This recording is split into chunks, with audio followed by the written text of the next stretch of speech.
A dying boy clings to life in a silent hospital room. His only wish is to see his hero, Keanu Reeves. But when the door suddenly opens, no one expects what happens next. Dressed like an action star, Keanu steps inside, and what he does in that room will break your heart and restore your faith in humanity. Before we continue this incredible story, let us know where you're watching from. If you enjoy stories like this, subscribe to the channel, because tomorrow we have another inspiring story you won't want to miss. The morning sun barely touched the windows of St. Helena Children's Hospital, leaving its long white corridors bathed in a pale glow. The scent of antiseptic filled the air, mixed with faint traces of coffee and the quiet hum of machines. Nurses moved carefully from room to room, their sneakers barely whispering against the tile floor. It was a place where laughter and heartbreak lived side by side, where every smile carried the weight of silent prayers. Nurse Olivia Torres adjusted the clipboard in her hands as she turned down the east wing. She had been here for 12 years, long enough to recognize the rhythms of hope and loss that pulsed through the walls. Some days, the halls felt alive with the sound of giggling children. Other days, like this one, they felt heavy, as if the entire building was holding its breath. Olivia stopped outside room 214. Through the half-open door, the steady beeping of a heart monitor echoed like a ticking clock. She took a deep breath before stepping inside. The boy in the bed looked smaller than his 10 years. His name was Ethan Cole. His skin was pale, his body thin, but his eyes, bright and brown, still carried a spark of mischief that refused to die out. Beside him sat his parents, Mark and Laura, their hands intertwined on the edge of the hospital bed. Mark's beard was streaked with gray that hadn't been there last year.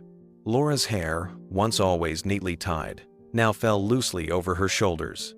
They had both learned the strange art of sleeping in chairs, of smiling when their hearts were breaking, of hoping when the odds seemed impossible. Olivia smiled softly. "Good morning, hero," she said, her voice gentle. Ethan's eyes flickered open, and a small grin appeared. "Morning, Nurse Olivia. Did you bring me the movie?" She lifted the DVD in her hand. "John Wick, Chapter 1. Your favorite, right?" Ethan nodded eagerly. His voice was thin but filled with excitement. "That's the one where he fights all the bad guys, right? And he doesn't even stop when he gets hurt." Olivia chuckled. "That's the one. But you know the rule. Only after breakfast." Ethan made a face. "Hospital breakfast is gross." Laura smiled through her tiredness. "You heard the nurse, champ. Pancakes first, heroes later."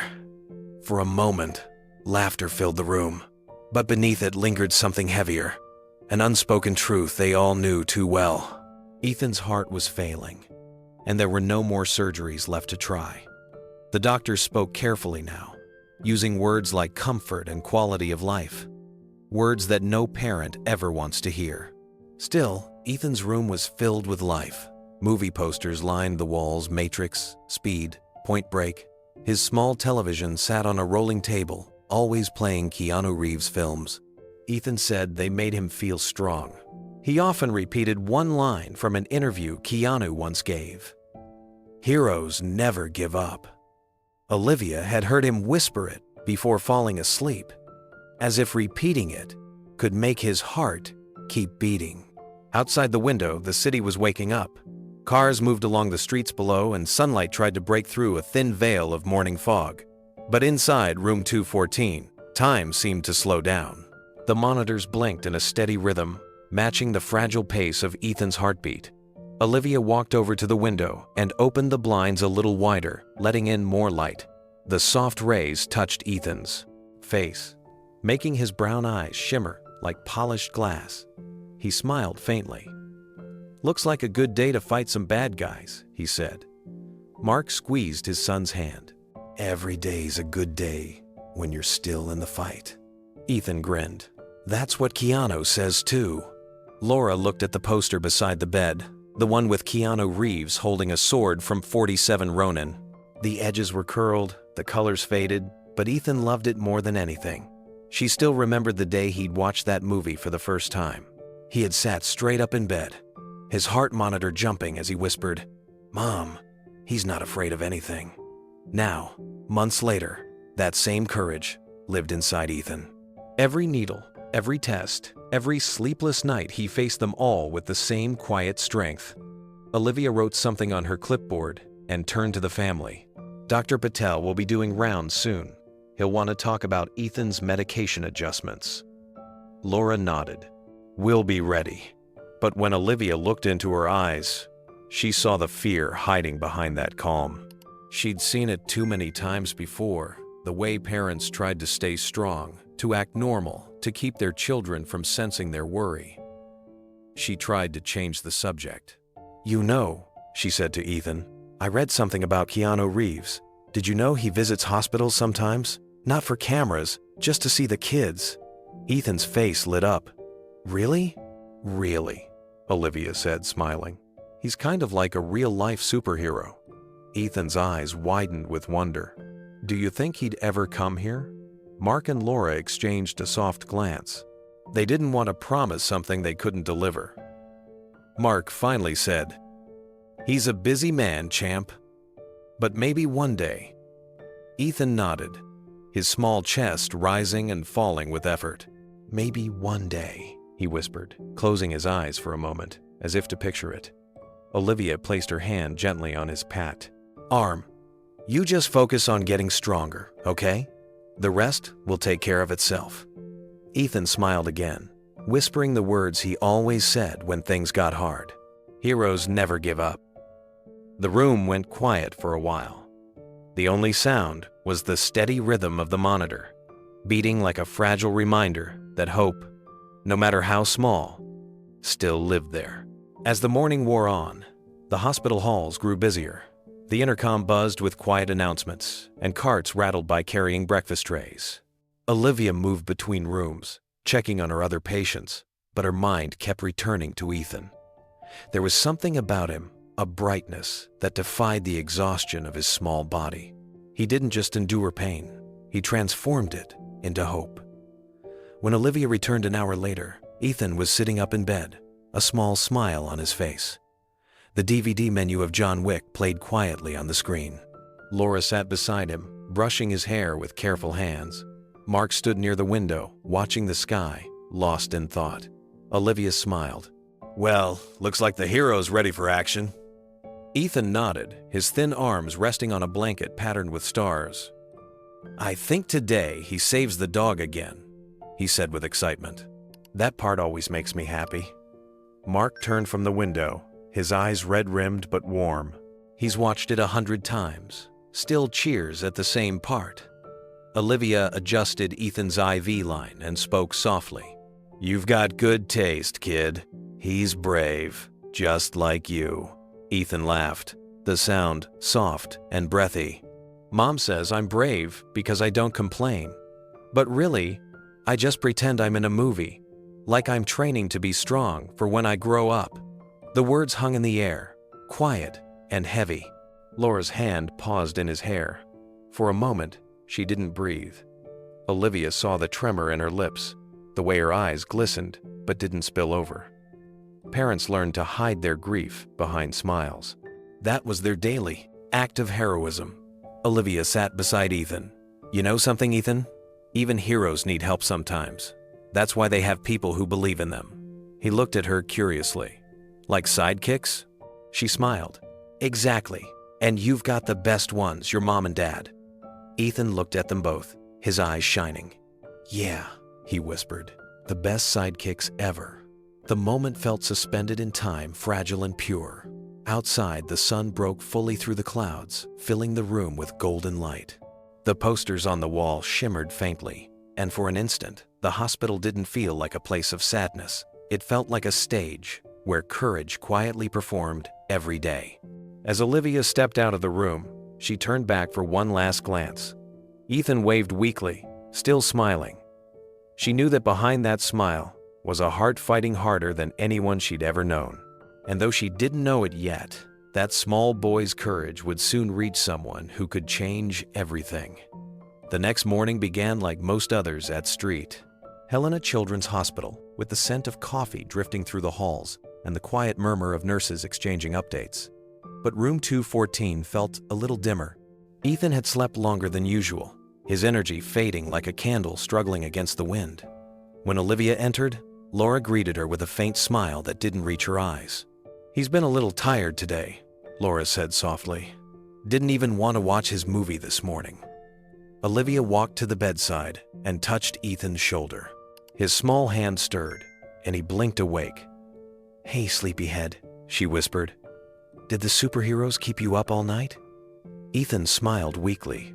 "They were fighting too loud," he said, his voice barely above a breath. Mark chuckled quietly, but his eyes glistened. He still got his sense of humor. Olivia sat down beside the bed, resting her clipboard on her lap. "Ethan," she said gently, "you know, we have a little program here at the hospital. It's kind of like a wish list for special patients. Sometimes we invite special guests to visit." Ethan's eyes opened a little wider. "Like who?" "Oh, sometimes musicians, athletes, even actors," Olivia said. "Once, we had a baseball player come and sign gloves for the kids. Another time, a magician came and made all the nurses' pens disappear. That one was chaos." Ethan let out a small laugh. "That sounds awesome." Mark looked at Olivia curiously. "Is this part of the hospital's charity wing?" Olivia nodded. "Yes, it's not an official foundation, but we try to make small dreams happen when we can. Sometimes it just takes the right timing." Ethan pushed himself up slightly.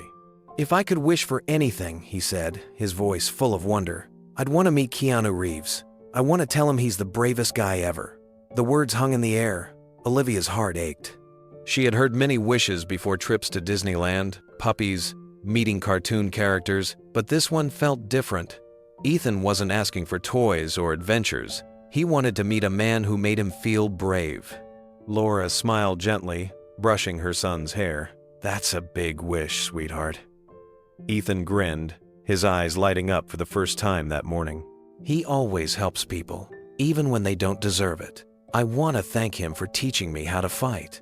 Mark squeezed his son's shoulder. "That's quite a hero you've got there." Olivia nodded slowly, thinking to herself that maybe, just maybe, this was a wish worth fighting for. As she stood to leave, Ethan looked at her with quiet hope. "Do you think he'd ever come here?" Olivia hesitated, not wanting to make promises she couldn't keep. "I'll see what I can do," she said softly. Heroes have a way of showing up when you least expect them. Later that afternoon, Olivia found herself sitting alone in the staff lounge, stirring a cup of coffee she had no intention of drinking. Ethan's words echoed in her mind. "I want to thank him for teaching me how to fight." She'd heard many wishes before, but this one clung to her, like a song that refused to fade. It wasn't about fame or fantasy. It was about courage. She opened her laptop and logged into the hospital's internal portal. The WISH program wasn't large. It was run by volunteers and hospital staff who reached out to celebrities through charities or management offices. Most of the time, requests went unanswered. Some visits took months, even years, to organize. Olivia scrolled through the list of recent requests, sports players, singers, cartoon mascots, but none carried the urgency she felt for Ethan. When her shift ended, she stopped by Ethan's room again. Laura was reading a children's book aloud, her voice steady despite the fatigue in her eyes.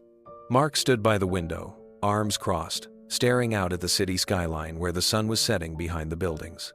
The room was quiet, except for the rhythmic beeping of the monitor. Olivia smiled softly. "Hey, I've been thinking about what we talked about earlier," she said. "That WISH program we have? I think Ethan should have his turn." Laura lowered the book. "Do you really think it's possible?" Olivia hesitated. "I can't promise anything, but I can try. There's a contact through a nonprofit that sometimes helps us reach celebrities. Maybe someone in Keanu's team will see the message."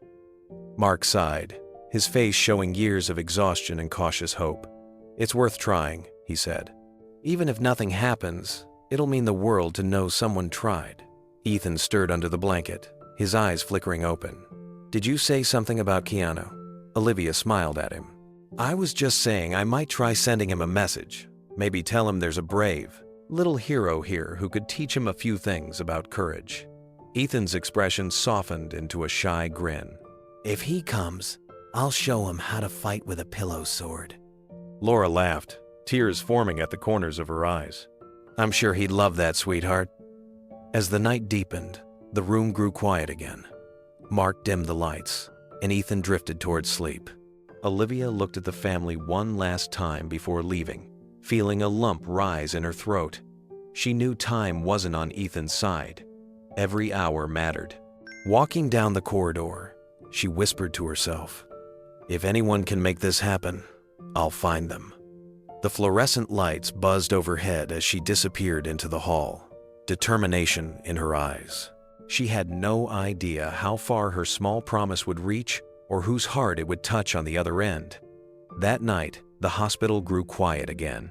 Most of the children were asleep, and only the low hum of machines filled the halls. Olivia stayed long after her shift ended, sitting at her desk with the soft glow of the computer screen lighting her face.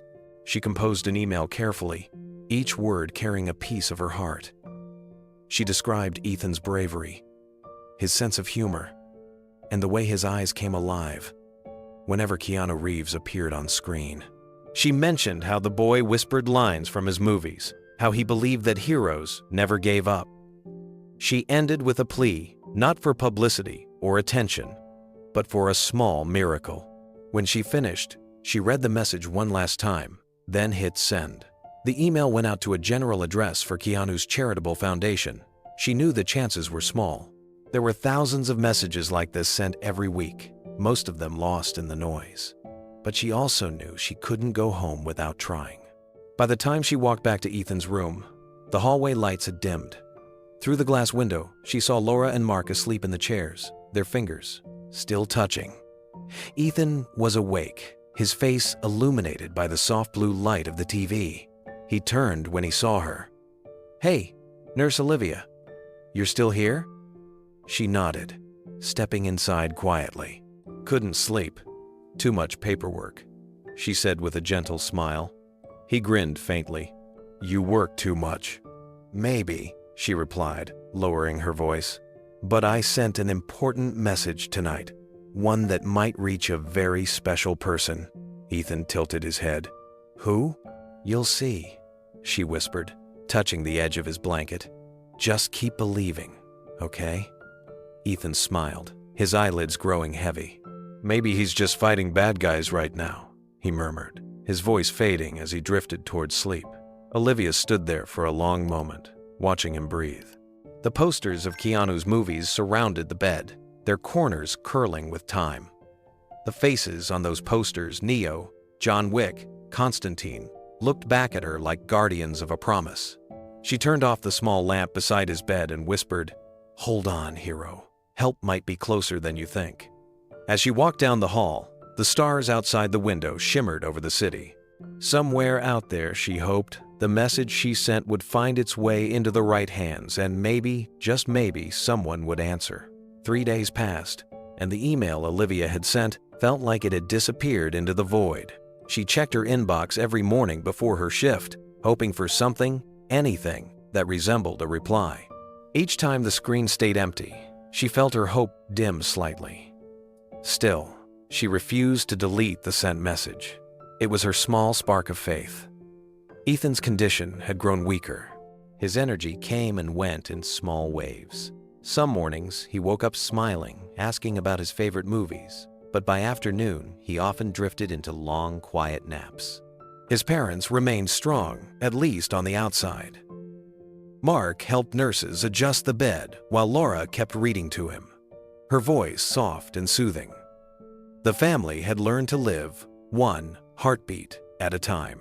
On the fourth morning, Olivia arrived early, still clutching her coffee, when her phone buzzed with an unknown number. She almost ignored it, assuming it was another hospital reminder, but something made her answer. "Hello, this is Olivia Torres," she said, balancing her cup in one hand. A calm, polite voice came through the line. "Hi, Nurse Torres. This is Hannah calling from the Keanu Reeves Charitable Foundation. I hope I'm not interrupting your shift." Olivia froze mid-step. No, not at all. Is this about Ethan?" "Yes," the woman replied. Mr. Reeves read your message personally last night. He was deeply moved. He asked me to reach out immediately to see if he could visit the hospital. Olivia's breath caught. He read it himself? Yes, Hannah said. He doesn't usually respond to requests like this directly, but something about your message touched him. He said he'd like to come privately. No press, no cameras, just him. Olivia leaned against the wall to steady herself. The hallway around her blurred for a moment as she processed the words. That's incredible. You don't know what this means for Ethan. I think he does, Hannah replied warmly. He asked if there's anything he should bring. Toys, memorabilia, anything the boy might love. Olivia smiled through tears she hadn't realized had started to fall. Just himself. That's all Ethan's ever wanted. Hannah paused. Then I'll let him know. He said he'll clear his schedule and be there this week. Please, keep this quiet for now. When the call ended, Olivia pressed her hand over her chest, feeling her heart race. She looked down the corridor toward Ethan's room. For the first time in days, she let herself believe in miracles. Olivia stepped into the break room to catch her breath. Her heart still pounding. She replayed the conversation in her head, again and again, afraid it might vanish if she stopped thinking about it. Keanu Reeves, coming here to see Ethan. No press, no charity banners, no announcements. Just a quiet act of kindness. She sat down, staring at her hands. There was something humbling about it, something that made her realize how rare true compassion was in a world that so often sought applause for doing good. Keanu didn't want attention. He just wanted to show up. A few minutes later, Olivia walked to room 214, trying to hide her excitement behind her usual calm expression. Laura was folding a blanket, and Mark was on the phone arranging time off from work. Ethan was awake, half watching Speed on the TV, his face a mix of fatigue and wonder. Olivia smiled. Hey there, superstar. Watching your favorite again? Ethan looked up. Yeah. Mom says I can't drive like him when I grow up. Laura chuckled softly. I said maybe not a bus. Olivia laughed, but her voice shook slightly. Well, I might have some good news for you. Ethan perked up, his eyes wide. Really? What kind of news? Olivia hesitated, glancing at his parents. Let's just say your hero might know about you now. Ethan blinked. Keanu? She nodded slowly. I sent a message about you, and someone from his team called me this morning. He read it. Mark dropped the phone in disbelief. He read it? Laura covered her mouth with her hands, tears spilling over. Oh my God, Olivia! Ethan was frozen, his voice trembling with awe. He knows about me? Olivia nodded again. He does, and he said he wants to visit, but it's a surprise, okay? We can't tell anyone. For a long moment, the room was silent. Then Ethan pressed his palms together like he was holding something precious. He's really coming here? I think he will, Olivia said gently. Maybe not today, but soon. He doesn't break promises. Ethan grinned, the biggest smile she'd seen from him in weeks. I have to get ready then. Heroes don't meet in pajamas. Laura laughed through tears, brushing her son's hair. We'll get you ready, sweetheart. Olivia felt her throat tighten. She excused herself and stepped into the hallway, taking a deep breath. Down the hall, sunlight poured through the glass, bathing the corridor in gold. At that very same moment, across Los Angeles, Keanu Reeves sat in his kitchen, phone in hand, staring at a printed copy of the email that had reached him. The words were simple, sincere, and full of humanity, exactly the kind of message that always moved him to act. He set down the paper, took a sip of coffee, and whispered to himself, All right, let's do this. By the next morning, plans had already shifted in quiet motion.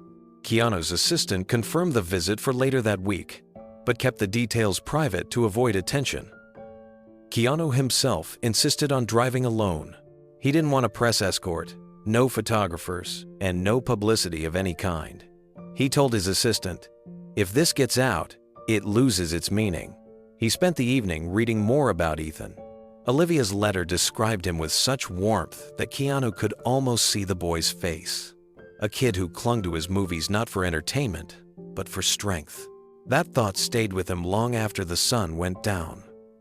He walked into his garage and looked around. His motorcycles lined one wall, each one gleaming under the dim light. On a shelf sat a box of old movie props, rubber swords, a faded trench coat, and a small plastic badge from one of his earlier action films. He picked up the sword and smiled. "Yeah," he murmured, "I think he'll like this." The following morning, he canceled his business meeting and postponed a rehearsal for a charity event. Something more important came up, he told the organizer. He threw on a black hoodie, a baseball cap, and a pair of jeans, packed the toy sword into a worn leather duffel bag, and slipped out of his home before sunrise. Traffic through Los Angeles was light that early. The city still slept as he drove down the long stretch of Wilshire Boulevard toward the hospital. His phone buzzed twice, calls from his manager, but he ignored them. The visit wasn't about publicity, and he didn't owe anyone an explanation. Back at Street Helena, Olivia walked through the halls, her stomach tied in knots of nervous anticipation. She hadn't told Ethan the exact day Keanu would come, but she had tidied the room, fixed the posters, and placed fresh flowers by the window. Laura noticed her unusual focus and smiled knowingly. "Today's the day, isn't it?" she whispered. Olivia only smiled back, her voice barely audible. "Yes, but let's keep it our little secret until he walks through that door." Outside, a black car pulled into the hospital's side entrance. The driver's window rolled down, and Keanu Reeves flashed a quiet smile at the security guard. He carried his bag over his shoulder and said simply, "I'm here to see Ethan Cole." And with that, the man whose face filled screens around the world walked humbly into a small hospital where one boy's dream was about to come true.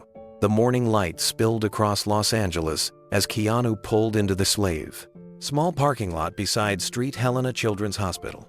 He parked far from the main entrance to avoid attention. The air was cool, the faint hum of traffic mixing with the distant chirping of birds.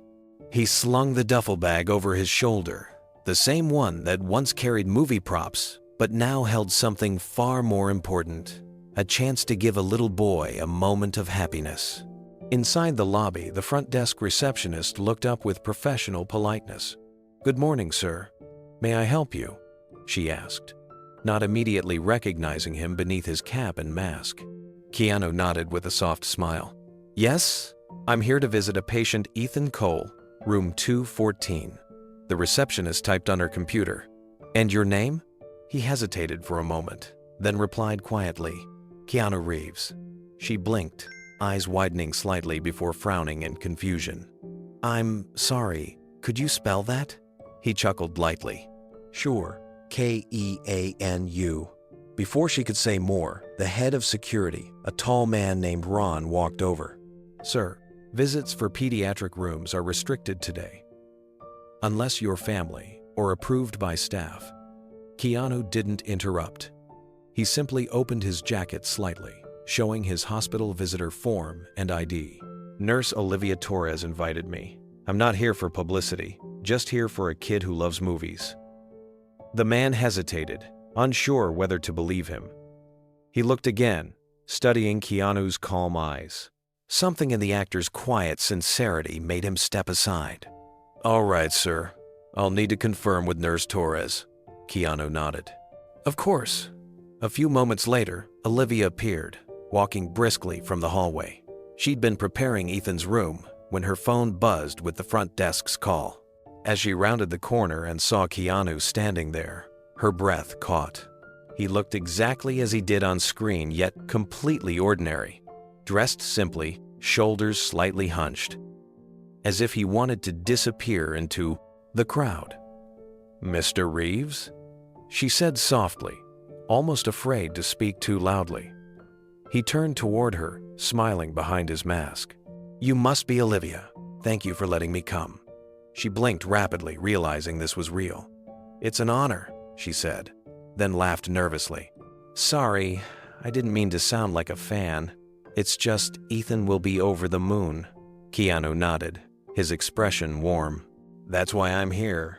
No cameras, no press, just a visit between friends." He adjusted the strap on his duffel bag. I brought a few things from an old movie set. Maybe we can turn his room into a little action scene. Olivia smiled, tears welling in her eyes.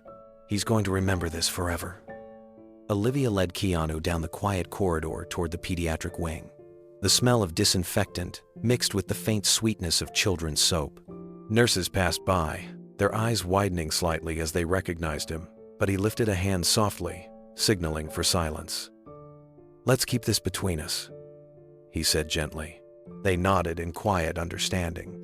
Even in a place where life and death often balanced on a thin thread, moments like this felt sacred. When they reached the double doors leading to Ethan's hallway, Keanu paused. Before I go in, he said, lowering his voice, can you tell me a little about him? Olivia smiled, her voice trembling with emotion. He's 10, smart, funny, and brave in ways that'll break your heart. His parents, Mark and Laura, have been here every day. He loves your movies, watches them whenever he's strong enough to sit up. Keanu listened intently. What's his favorite? John Wick, she said with a small laugh. He says you fight like someone who never gives up. Keanu nodded slowly. He's right about one thing, he said. Heroes don't give up, but sometimes the smallest ones are the bravest. As they walked, a few children peeked out from their rooms, whispering in excitement. Keanu waved quietly to each of them, his calm demeanor putting everyone at ease. There was no entourage, no stage lights, just a man who carried compassion in every step. At the nurse's station, Olivia introduced him to her colleague, Emily. She nearly dropped her clipboard when she saw him. Your Keanu smiled before she could finish. Just visiting a friend. Emily covered her mouth, fighting tears. You have no idea how much this will mean to him, she whispered. Keanu placed the duffel bag on the counter and unzipped it. Inside were movie props, a rubber sword, a plastic coin, a small toy pistol, and a pair of leather gloves. These are all safe, he said, smiling. I thought maybe we could make him feel like he's in a movie set. Olivia touched one of the props, her eyes glistening. He's going to love this. Then, let's make it special, Keanu said. We can put the sword by his bed. Maybe set the gloves on the nightstand. The nurses began helping, their excitement barely contained. They arranged the items with care, whispering ideas about how to surprise Ethan. Keanu followed quietly, moving with a calm presence that drew everyone in. When everything was ready, Olivia looked toward the door of room 214. Her heart beat faster. He doesn't know you're coming, she said softly. His parents think it's just another checkup day. Keanu smiled beneath his mask. Good, he said. Let's make it a day he'll never forget. He picked up the toy sword and rested it against his shoulder. You ready? Olivia nodded, her hands trembling. More than ever. Together they turned toward the door, the quiet hum of machines waiting just beyond it as a miracle prepared to unfold. As Keanu stood outside room 214, the world seemed to fall still. The usual chatter of nurses faded, leaving only the steady rhythm of Ethan's heart monitor on the other side of the door. Keanu adjusted his baseball cap and took a slow breath. Let's do this, he whispered. Olivia gently knocked before pushing the door open. Inside, Mark and Laura looked up from their chairs, startled by the quiet intrusion. Ethan was awake, sitting up against his pillows, his thin frame wrapped in a blanket patterned with superheroes. His eyes drifted toward the doorway, expecting a nurse but froze when he saw who stood behind her. For a moment, no one spoke. The light from the window hit Keanu's face just right, and Ethan's mouth fell open. Mom, he whispered, his voice trembling. Is that? Laura's hand flew to her mouth as tears welled up. It can't be, she breathed. Keanu stepped forward slowly, a gentle smile spreading beneath his mask. Hey there, buddy, he said, removing it so the boy could see his face. I heard you're a bit of a movie expert. Ethan's eyes widened. You're him, Keanu chuckled softly. That's what they tell me. He looked around the room, noticing the movie posters on the wall. Wow, I see you've got great taste. Ethan laughed weakly. clutching his blanket. "You're real! I thought you were just in movies." Keanu knelt beside the bed, setting the duffel bag on the floor. "Well, today I thought I'd bring a little movie magic here. What do you think?" Mark wiped at his eyes, his voice breaking. Mr. Reeves, we can't believe you're here. You have no idea. Keanu shook his head gently. Please, call me Keanu, and trust me, I think I do. He unzipped the bag and began pulling out the props, the toy sword, the gloves, the plastic coin.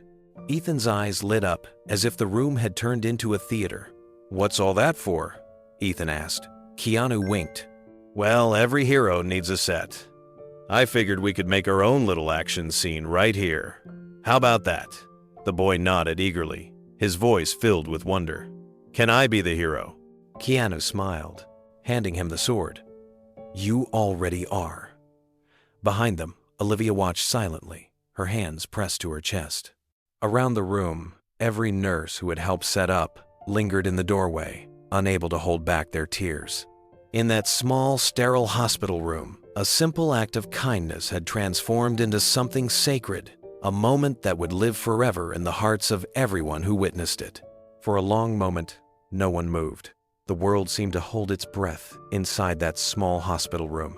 Ethan's heart monitor beeped softly in rhythm, with the growing disbelief spreading across his face. Keanu Reeves, his hero, his imaginary mentor, the man who had filled so many of his nights with hope, was standing right there in front of him. Keanu stepped closer, his leather jacket rustling faintly, the familiar, calm presence he carried on screen somehow even warmer in real life. He gave a playful salute and said in a mock-serious tone, "Agent Reeves reporting for duty." "I heard there's a hero around here who could use some backup." Ethan's eyes widened, and for the first time in days, real laughter burst from his chest. It was the kind of sound the nurses had missed, hearing the sound of life and joy pushing through exhaustion. His small shoulders trembled as he tried to sit up straighter. "You're really here?" he whispered, his voice breaking between disbelief and excitement. Keanu smiled softly. "I am. And I have to say, you've got one impressive base of operations." He glanced around the room at the posters of his movies, the toy cars, and the superhero blanket. "Looks like you've been training for a while." Ethan grinned, his eyes lighting up. "Yeah, I've been getting ready, just in case you needed help." Keanu laughed lightly. "I think I do. The city's crawling with bad guys. We could use someone like you on the team." Behind them, Laura and Mark exchanged looks of awe. Laura had a trembling hand pressed against her lips, trying to keep quiet as tears filled her eyes. Mark leaned forward, one hand gripping the back of the chair to steady himself. The image of his frail son laughing again hit him like a wave. Ethan's gaze never left Keanu. "Are you real?" he asked softly, almost as if afraid the answer might shatter the moment. Keanu knelt beside the bed, meeting the boy's eyes at his level. "As real as you want me to be, kid," he said gently. Ethan reached out, his small hand trembling, and Keanu met it halfway, closing it into a fist for a quiet fist bump. The boy's smile widened as their knuckles touched. "Cool," Ethan whispered. Olivia stood near the doorway, watching silently. The room glowed with an emotion that words couldn't quite describe: gratitude, love, and something larger than both. She knew this wasn't just a celebrity visit. This was something pure and human. Keanu rose and looked toward Mark and Laura. "You two raised one incredible kid," he said quietly. "You can feel his strength from the moment you walk in." Laura nodded through tears. "He's our hero," she whispered. Keanu smiled. "Mine too." Keanu sat down on the edge of the bed, careful not to disturb the IV line running to Ethan's arm. The boy watched every movement like it was part of a movie scene unfolding right in front of him. His smile never faded, though his breathing was shallow, each inhale a quiet victory. Keanu opened the duffel bag he had brought and placed the toy sword gently in Ethan's lap. "This is from one of my old movies," he said softly. "But today, it belongs to the real hero in the room." Ethan touched the sword with trembling fingers, his face glowing with wonder. "This is so cool," he whispered. It's lighter than I thought. That's because it's made for heroes who already carry a lot of weight in their hearts, Keanu replied with a grin. You don't need a heavy sword when you're this strong already. Mark chuckled quietly, shaking his head in disbelief. You really talk to him like he's your equal. Keanu smiled. He is. Then he turned to Ethan again. So, how do you usually train for your missions? Ethan giggled, lifting the sword weakly. I used to make my dad be the bad guy, but he always let me win. Sounds like good parenting, Keanu said, glancing at Mark, who laughed softly. But today, I think we need to make things official. What do you say? Should we rehearse a little action scene right here? Ethan gasped. Really? Absolutely, Keanu said. Every hero gets a practice run before saving the world. Laura wiped her eyes, smiling through her tears. You'll have to be gentle with him. He's not as strong as he used to be. Keanu nodded with deep understanding. Then we'll keep it light. Imagination does all the heavy lifting anyway. He picked up the gloves from the bedside table and slipped them on dramatically, pretending to roll his shoulders like a secret agent getting ready for a mission. Ethan laughed again, covering his mouth to hide his excitement. Okay, Keanu said, lowering his voice like he was in an action movie. I'm trapped in the enemy base, and I need your help to escape. But the alarms are going off. You'll have to save the day before time runs out. Ethan clutched the sword and nodded seriously. I can do that. Mark played along immediately, pretending to be the villain. He crossed his arms and said in a fake growl, You'll never make it out, Agent Reeves. Keanu looked at Ethan, eyes wide in mock fear. Looks like we've got trouble, partner. The boy raised the sword, his energy suddenly alive. Let's go, Agent Reeves. Keanu smiled as the room filled with laughter. For a few precious minutes, the hospital disappeared. There were no machines, no pain, no illness, just a child's dream coming true, and a man who refused to let fame stand in the way of humanity. Ethan swung the toy sword with all the determination his frail body could summon. Keanu dodged playfully, pretending to stumble into the wall. You're too fast, he said, holding his hands up in mock surrender. Ethan giggled, his laughter echoing through the room. You can't give up, Agent Reeves. Heroes never give up. Keanu straightened, eyes twinkling. You're right, partner. We fight till the end. Laura pressed her face into her hands, trying not to cry, as Mark whispered softly beside her. Look at him. He hasn't smiled like that in months. Keanu feigned a slow fall onto the chair, clutching his chest dramatically. You got me. You saved the day. Ethan let out a triumphant cheer, raising the toy sword above his head. We did it! The bad guys are gone! Keanu grinned. Mission accomplished. He reached for Ethan's hand and squeezed it gently. That was some of the best acting I've ever seen. Ethan giggled, his small hand gripping Keanu's. You think so? I know so, Keanu said. You've got real heart, the kind you can't teach in Hollywood. Ethan's breathing slowed a little, but the light in his eyes never dimmed. Do you ever get scared? He asked suddenly. Keanu looked at him for a long moment before answering. All the time, he said quietly. Every time I try something new, every time I lose someone I care about. But you know what helps? What? Ethan whispered. Doing it anyway, Keanu said softly. Courage isn't about not being scared. It's about showing up, even when you are. Ethan smiled, his voice barely a whisper. Then I guess I'm brave too. Keanu's voice grew tender, braver than anyone I've ever met. The room grew still again, the kind of stillness that comes when hearts are too full for words. Olivia stood by the door, tears streaming silently down her face. Every nurse who peeked in was frozen in awe. Keanu adjusted the boy's blanket, tucking it gently under his chin. Rest up, hero. The world needs you strong for your next mission. Ethan's eyelids fluttered, his body relaxing. Promise you'll come back? Keanu brushed the boy's hair back. I promise.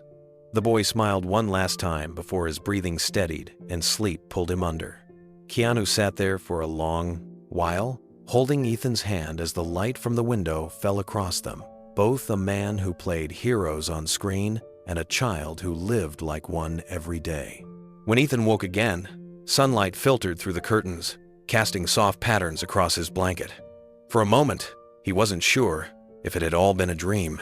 But then he saw the toy sword resting on the nightstand, and Keanu Reeves still there kneeling beside a roll of medical tape, a grin on his face. "Morning, partner," Keanu said cheerfully. "You ready to get to work? We've got a big movie to shoot today." Ethan's smile spread instantly. "We're making a movie?" "Of course," Keanu replied. "You saved the world yesterday, but we need to film the sequel." Laura laughed softly from her chair, her eyes red from crying but her spirit lighter.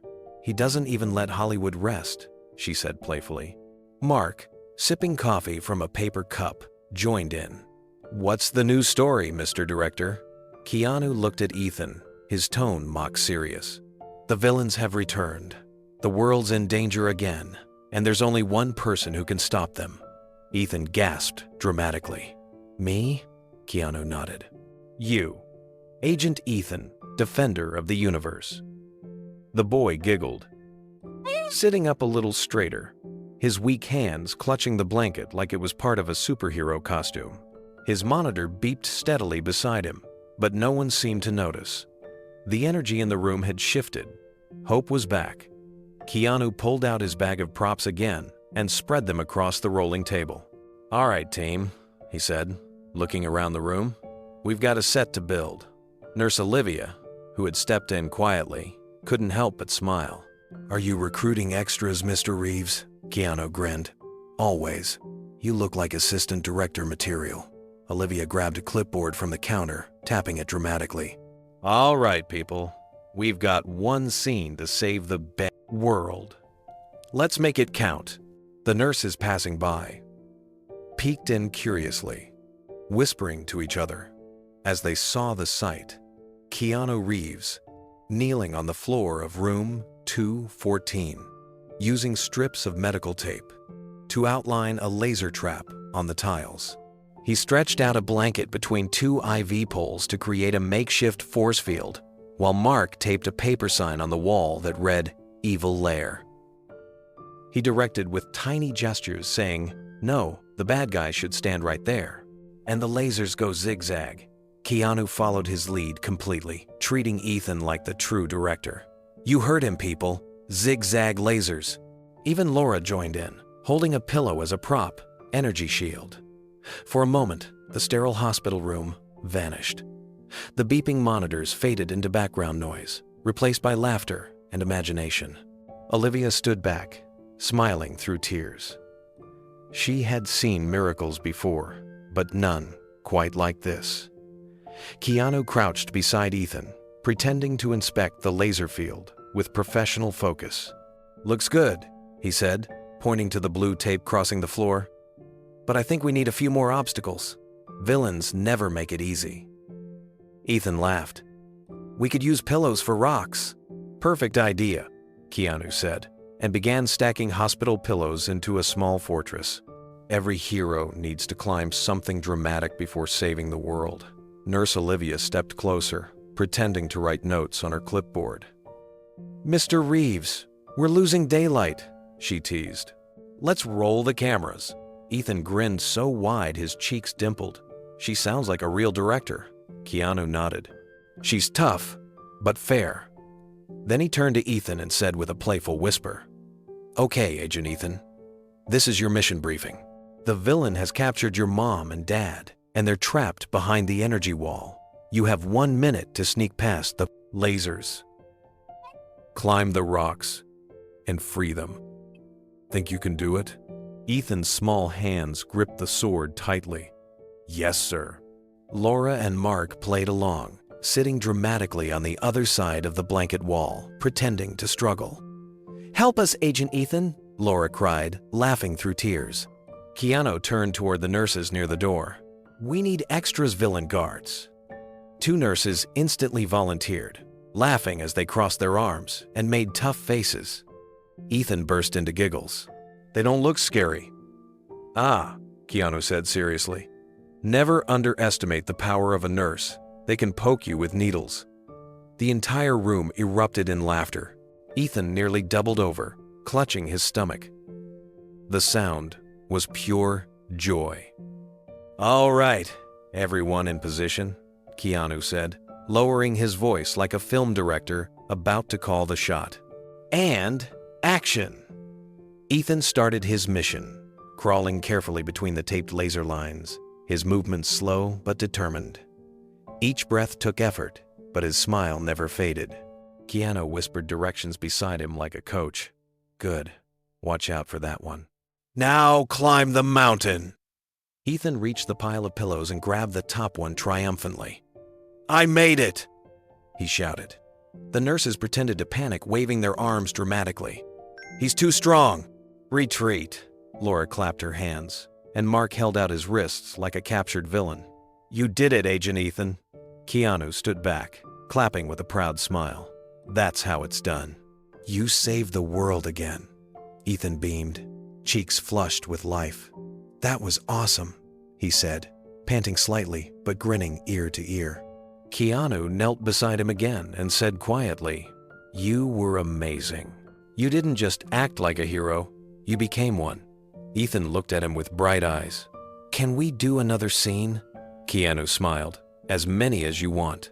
For the next few minutes, the hospital room transformed into pure magic, a film set powered by imagination and love. Every laugh, every sparkle in Ethan's eyes was its own victory.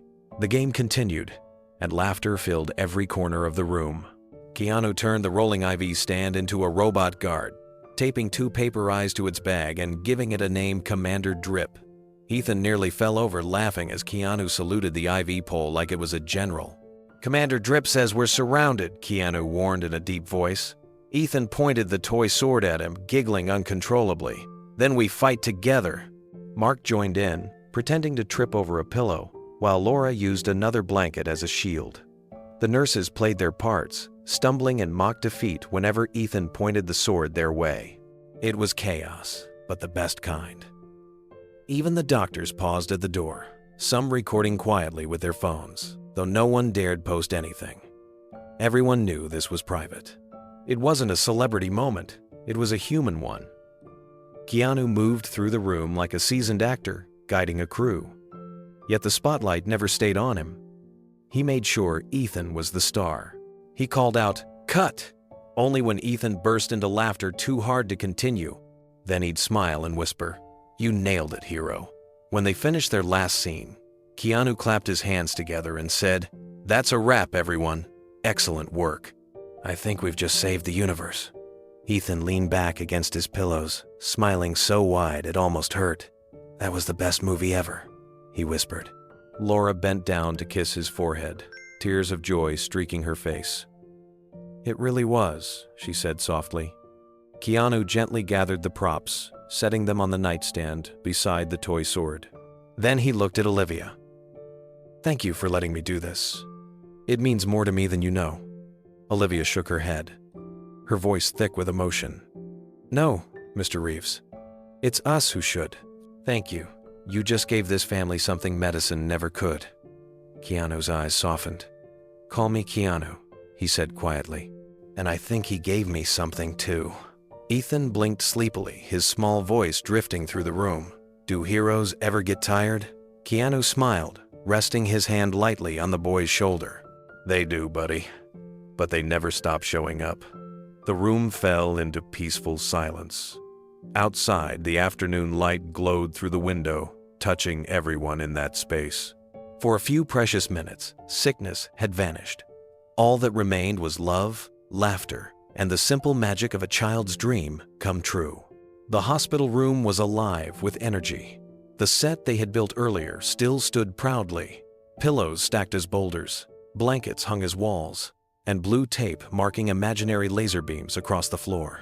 Ethan sat up, gripping the toy sword with renewed strength. His cheeks were flushed, his eyes bright. Keanu watched him carefully, amazed at how quickly the boy's energy returned when laughter replaced pain. "All right, Agent Ethan," Keanu said in a dramatic voice, pacing like a commander preparing for battle. "Our mission isn't over yet. The robots are closing in. Your parents are trapped, and the world is counting on you." Ethan gasped. clutching his sword tightly. "Where are they?" Keanu pointed toward Laura and Mark, who were both pretending to be caught behind the blanket wall. Laura raised her hands dramatically. "Help us, Agent Ethan. We can't hold on much longer." Mark grinned, playing along. "There's too many of them. They've surrounded us." Ethan turned to Keanu with serious eyes. "What do we do?" Keanu crouched beside him. "We fight smart. You take the left flank, and I'll distract them. Remember what heroes do. They never give up." Ethan nodded, his small chest rising with courage. "Never give up." Nurse Olivia peeked through the doorway, smiling at the sight. Several other nurses gathered quietly behind her, their morning routines forgotten. The sounds of laughter and imagination were rarer here than the hum of machines, and they weren't going to miss a second of it. Keanu stood in front of Ethan, holding a rolled-up paper towel like a sword. "You ready?" Ethan grinned. "Ready, Agent Reeves."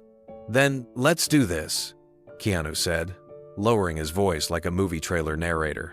Scene 1. The Great Robot Battle. He raised the makeshift sword and pretended to block invisible attacks. "They're coming from the right," he shouted. Ethan swung his toy sword with all his might, giggling between breaths. Mark grabbed a pillow and threw it toward Keanu, who caught it and used it as a shield. The nurses clapped softly, cheering. "Go, Agent Ethan! Get them!" The boys' laughter filled the room. "They'll never win." Keanu stumbled back theatrically, bumping into a chair. "They're too strong. I can't hold them off." Ethan's small voice rang out with determination. "You can't give up, Agent Reeves. We fight together." Keanu straightened, smiling. "You're right, partner. Let's show them what heroes are made of." The two of them stood side by side, one world-famous actor, one little boy in a hospital gown, both swinging their swords at invisible enemies, both laughing like they had nothing to fear. And for that moment, it was true. The battle reached its climax. Ethan leaned forward in bed, swinging his sword toward imaginary enemies as Keanu called out instructions between laughs. 2 o'clock. There's one behind the monitor. Watch out." Ethan gasped, twisting his wrist with exaggerated effort. "Got him," he shouted, his face glowing with joy. Keanu stumbled back, clutching his chest dramatically. "You're too good, partner. They don't stand a chance against you." The nurses near the door clapped softly, some wiping away tears. One whispered to another, "He's not pretending anymore. He really believes he's saving the world." Ethan's grin widened. "You're not bad yourself, Agent Reeves, but there's one left." Keanu turned sharply, pretending to spot the final enemy near the IV stand. "The big one," he whispered, "the leader of the robots."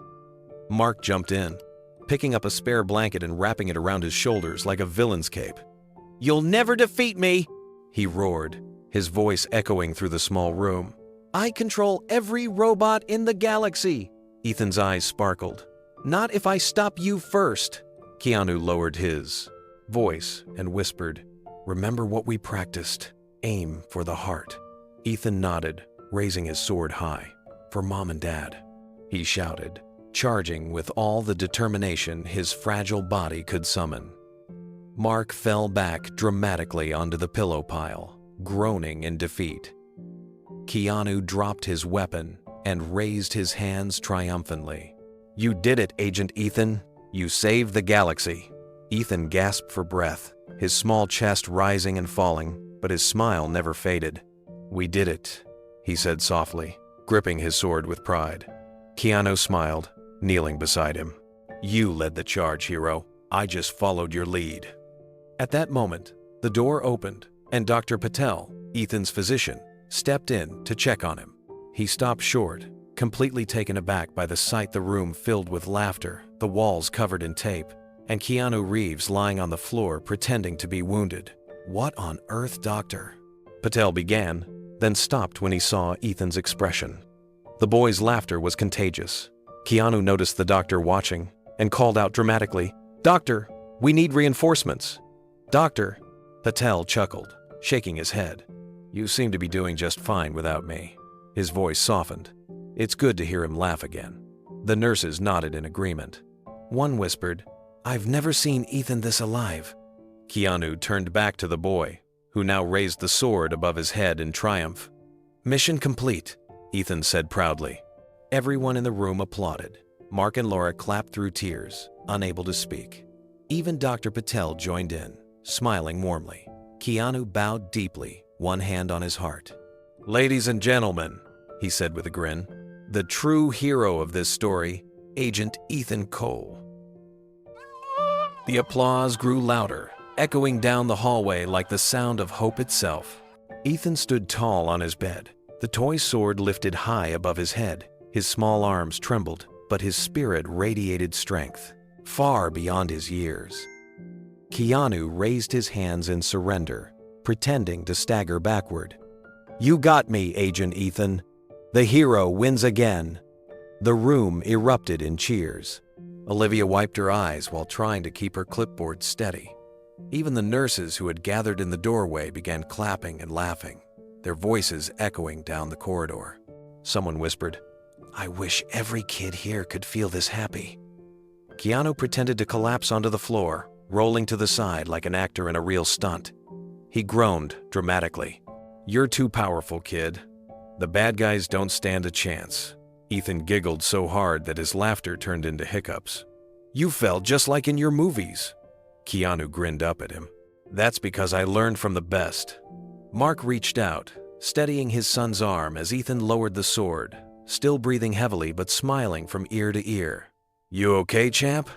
Ethan nodded. "I feel great, Dad. I saved the world." Laura leaned over, kissing his cheek. "You did, sweetheart. You really did." Keanu got back to his feet, brushing imaginary dust from his jacket. "Well, partner, I'd say that was a 5-star performance. You've got the heart of a real hero." Ethan giggled, his eyelids fluttering slightly from exhaustion. "Do you think they'd let me be in one of your movies?" Keanu smiled tenderly. "I think you already are. You just don't know it yet." The boy tilted his head, smiling at the thought. Then, with all the pride of a true warrior, he raised the sword one last time and shouted, "We did it!" The nurses cheered again, some clapping, others wiping their faces. Even Dr. Patel stood quietly near the doorway, his eyes misty. For him, this wasn't a medical victory, but it was something far more precious. Keanu bowed like a co-star finishing his final scene. "Ladies and gentlemen," he said warmly, "give it up for the bravest man I've ever met." The applause filled the room once more, loud enough for patients down the hall to hear. For a few shining minutes, Helena Children's Hospital wasn't a place of illness. It was a stage, a playground, a world of joy and courage brought to life by one little boy and the man who made him believe in heroes. And in that small, extraordinary moment, everyone watching knew they had witnessed something they would remember for the rest of their lives. The laughter slowly faded, replaced by a calm stillness that hung softly in the air. The imaginary villains had been defeated, the world had been saved, and Ethan, his small body, now trembling with exhaustion, leaned back against his pillows with a peaceful smile. The toy sword still rested loosely in his hand. His breaths came slower, gentler, like waves washing against the shore. Keanu sat back down beside the bed, the leather of his jacket creasing softly as he leaned forward. "You did good today, partner," he said in a low, soothing voice. "You fought like a real hero." Ethan blinked up at him, his eyelids heavy, but his eyes bright. "That was the best day ever," he whispered. "I didn't think I could move that much anymore." Keanu smiled. "You didn't just move, buddy. You flew. You made everyone in this room believe in heroes again." Laura placed a hand over her mouth to keep from crying. Mark squeezed her shoulder gently, his eyes fixed on the sight of his son, the boy who had spent months confined to that bed looking freer than ever. Ethan's small voice broke the silence. "When I grow up," he said softly, "I want to be brave like you." Keanu paused for a moment, his expression softening. Then, he shook his head slowly. "You already are, Ethan." The boy blinked, confused. "But I'm just a kid." Keanu leaned closer. "No, you're a fighter. You've faced more than any hero I've ever played.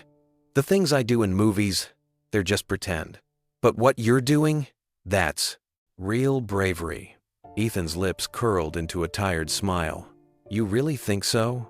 I know so, Keanu said, his voice firm yet tender. Every hero has a story. And yours, my friend, is one people will remember forever. The boy's breathing slowed slightly. Do you think heroes get scared? All the time, Keanu said. But they don't stop. They keep going, even when they're afraid. That's what makes them heroes. Ethan looked thoughtful for a moment, his fingers tracing the edge of the blanket. Sometimes I get scared at night, he said quietly. When it's just me and the machines. I pretend I'm in one of your movies. It helps me feel brave. Keanu's throat tightened. He reached out and took Ethan's hand gently in his.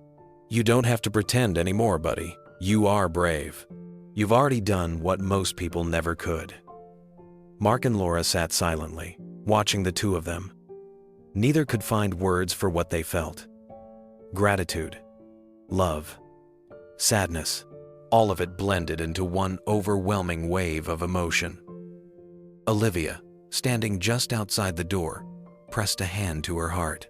The playful energy that had filled the room earlier had transformed into something deeper, something sacred. Ethan squeezed Keanu's hand weakly. If I can't see you again, will you still remember me? Keanu's voice trembled, but his eyes stayed steady. I will, Ethan. I promise. You're part of my story now. Every time I step onto a set, every time I tell a story about courage, I'll think about you. Ethan's eyes fluttered, his voice barely a whisper. Really? Keanu nodded. Really. Heroes like you don't fade away. They live forever in the hearts of the people they've inspired. Ethan's small smile returned. Then I guess I'm in your next movie. Keanu smiled through the ache in his chest. You already are. The room felt softer now, the light filtering through the window, a little dimmer, almost golden. The hum of the machines blended with the rhythm of Ethan's breathing, steady but faint. Keanu still held his hand, his thumb gently tracing the boy's knuckles. He didn't want to let go, not yet. Ethan looked up at him with sleepy eyes. Do you think heroes get tired of fighting? Keanu smiled faintly. Sometimes. But the best ones don't fight because they want to. They fight because they care. That's what gives them strength. Ethan nodded, trying to keep his eyes open. I think I get tired because I care too much. Keanu's voice dropped to a whisper. That's exactly why you're special. The world needs more people like you, Ethan. People who care, even when it hurts. Laura turned her head, tears streaming silently down her cheeks. Mark put his arm around her, his jaw tightening as he tried to hold back his own. Every word between Keanu and their son felt like a gift, something holy that they'd remember long after this day. Ethan's gaze wandered toward the props Keanu had left by the bedside, the toy sword, the gloves, and the silly paper eyes still taped to the IV bag. Can I keep those? He asked, softly. They're all yours, Keanu said. Every hero needs reminders of their victories. Ethan's lips curved into a faint grin.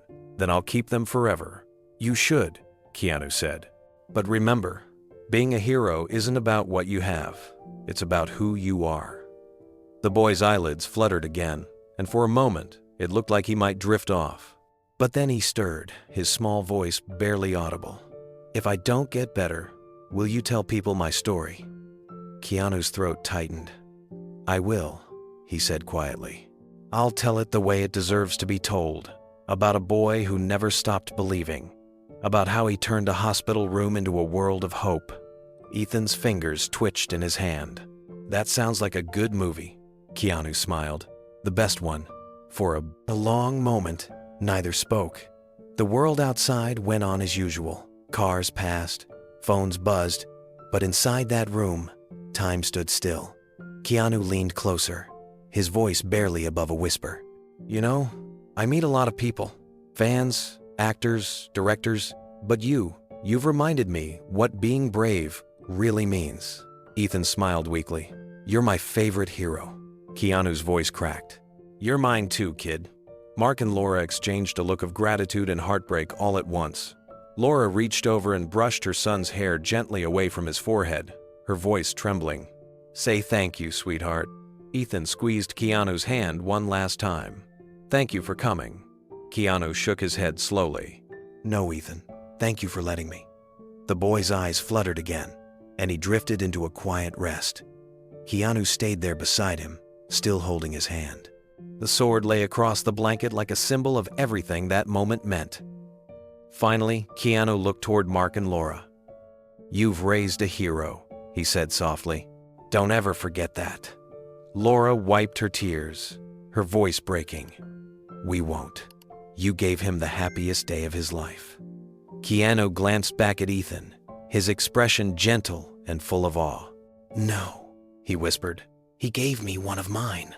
The sunlight in room 214 softened as afternoon stretched toward evening. The excitement of the day had settled into a calm stillness.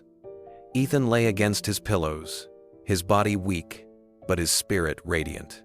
The sword rested across his lap like a treasure, its plastic edge gleaming faintly in the light.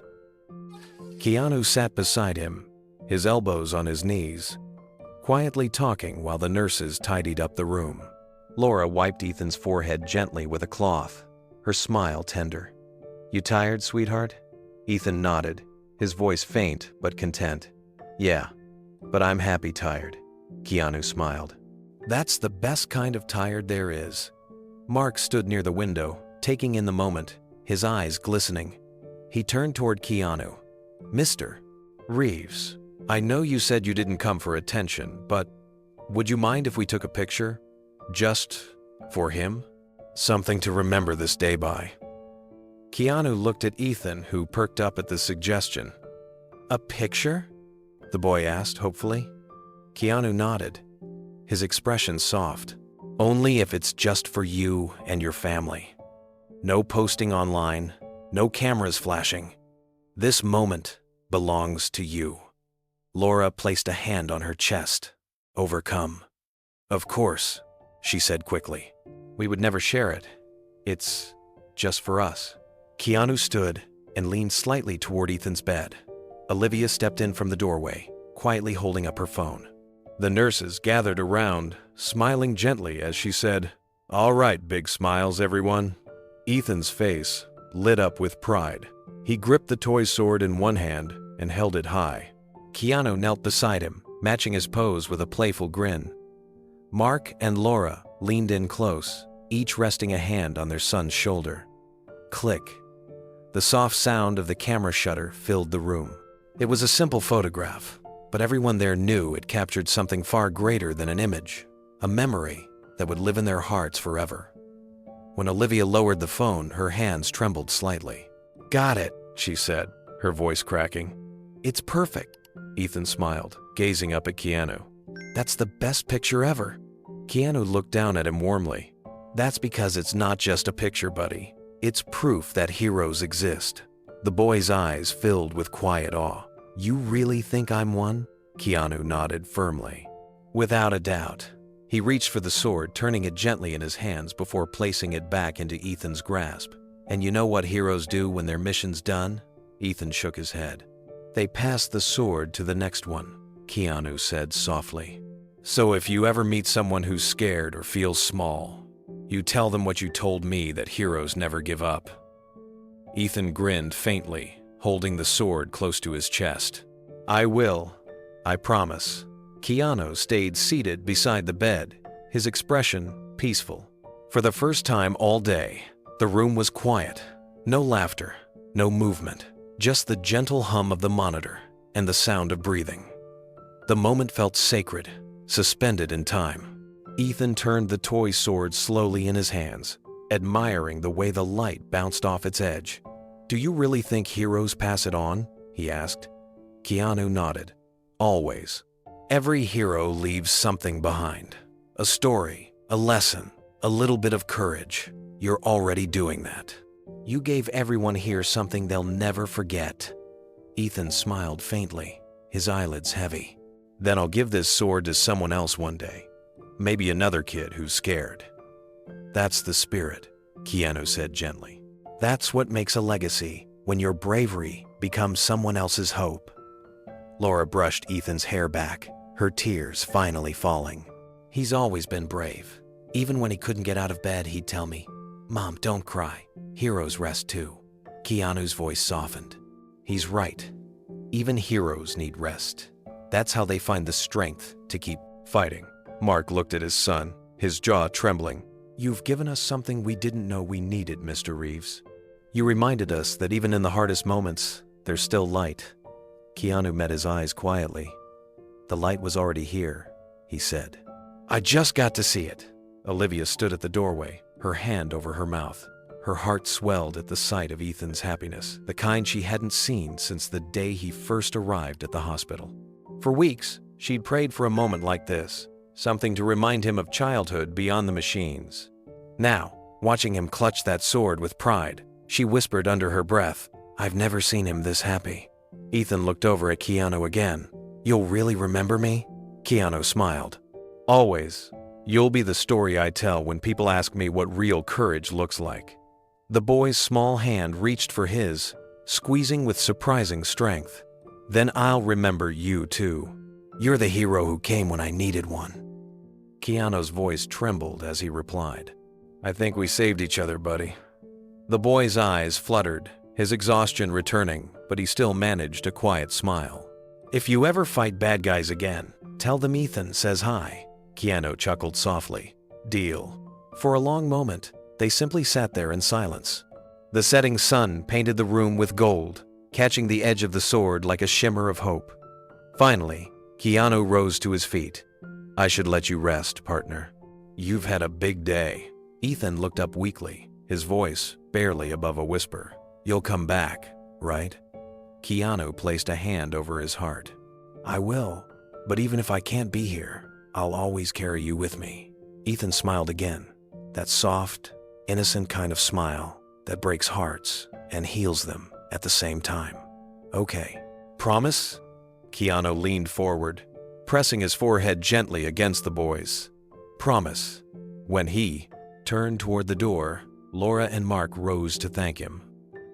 Their eyes filled with tears they could no longer hide.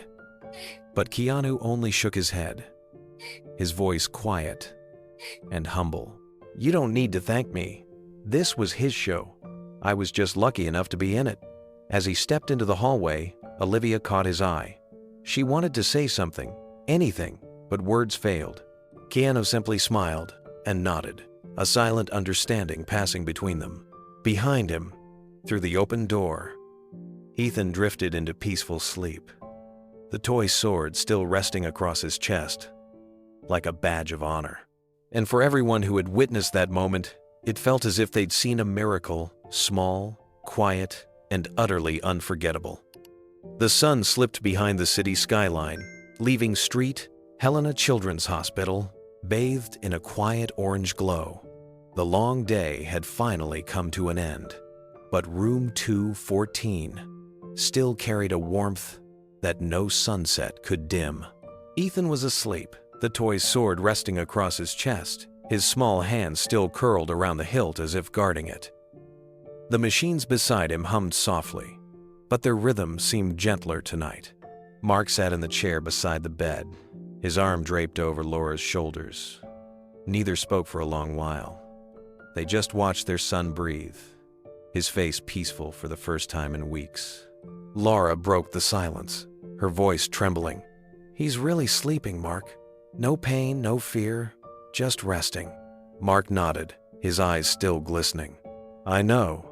It feels like a miracle. They both looked toward the nightstand where Keanu's duffel bag had once sat, now replaced by the keepsakes of the day the toy sword, the paper eyes from the IV stand, and the photo Olivia had printed for them before leaving. It showed their little family smiling together, Keanu kneeling beside Ethan, both holding the sword like two co-stars frozen in a moment of triumph. Laura reached for the picture and ran her fingers over it. You can see it, can't you? She whispered. He's happy, really happy. Mark's voice cracked as he nodded. It's like Keanu didn't just visit him. He brought him back to life for a day. Tears filled Laura's eyes. I'll never forget the way Ethan looked at him, like he'd just met an angel. Mark sighed deeply, leaning back in his chair. Maybe he did. The clock on the wall ticked softly as the room settled into quiet again. Outside, the city lights shimmered faintly through the hospital window, reflections dancing across the floor like fireflies.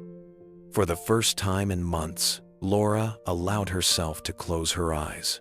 She leaned her head on Mark's shoulder and whispered, "I just want this peace to last." He kissed her forehead. "Me too." In his sleep, Ethan stirred slightly, mumbling something under his breath. Mark leaned closer to hear. The boy's lips curved into a faint smile as he whispered, "Heroes never give up." Mark swallowed hard, his hand finding Laura's. "Even when they're asleep," he said softly. And in that moment, the exhaustion, the fear, and the uncertainty of the past months seemed to melt away. All that remained was gratitude for one unexpected visitor who had turned a sterile hospital room into a sanctuary of hope. Across the city, Keanu drove through the quiet streets of Los Angeles. The world outside his windshield blurred into streaks of light headlights, street lamps, and reflections on wet asphalt. The radio was off. The only sound was the steady hum of the car and the soft whisper of tires against the road. He didn't feel like a movie star tonight. Not a public figure, not an icon, just a man trying to make sense of something far bigger than himself. His hands rested loosely on the steering wheel as his thoughts drifted back to room 214. The laughter, the bravery in that small boy's eyes, and the way Ethan had held that plastic sword like it was Excalibur.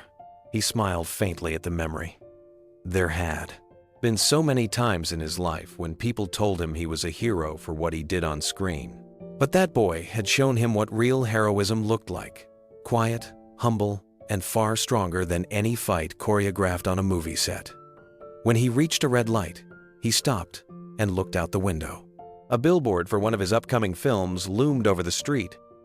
His own face, in shadow, holding a gun, fire behind him.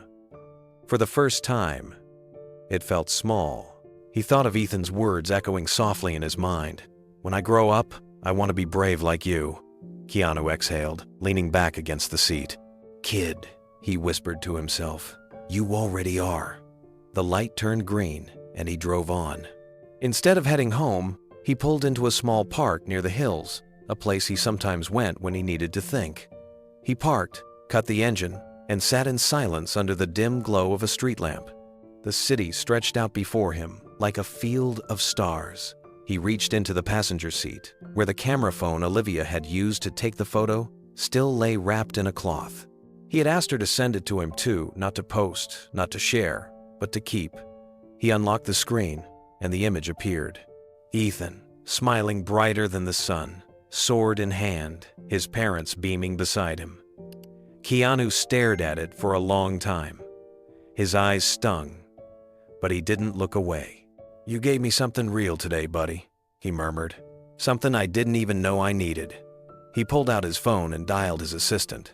She answered quickly, surprised. "Keanu, it's almost midnight. Everything okay?" There was a long pause before he answered. "Yeah, everything's fine. I just wanted to tell you something." "Of course," she said softly. "What is it?" He looked back at the photo one last time before speaking. "From now on, I want to do more of this." "More of what?" "Quiet things," he said. "No cameras, no headlines, just real people who need something good to hold on to." His assistant's voice softened. "You already do so much, Keanu." "Not enough," he said quietly. "I've spent half my life pretending to be a hero. It's time to actually be one quietly." There was a pause on the line, followed by a smile she couldn't hide in her voice. "I'll make it happen. Thanks," he said, his voice low but full of conviction. When he hung up, he sat there for a while longer, letting the cool night breeze drift through the open window. Somewhere behind the glass and steel of the city, a small boy was sleeping peacefully for the first time in weeks. Keanu started the engine again and drove off into the night, his reflection faint in the windshield. For once, he didn't feel like a man driving away from something. He felt like a man driving towards something that finally mattered. 3 weeks later, the morning sun poured gently through the windows of Keanu's modest Los Angeles home. It was quiet, too quiet.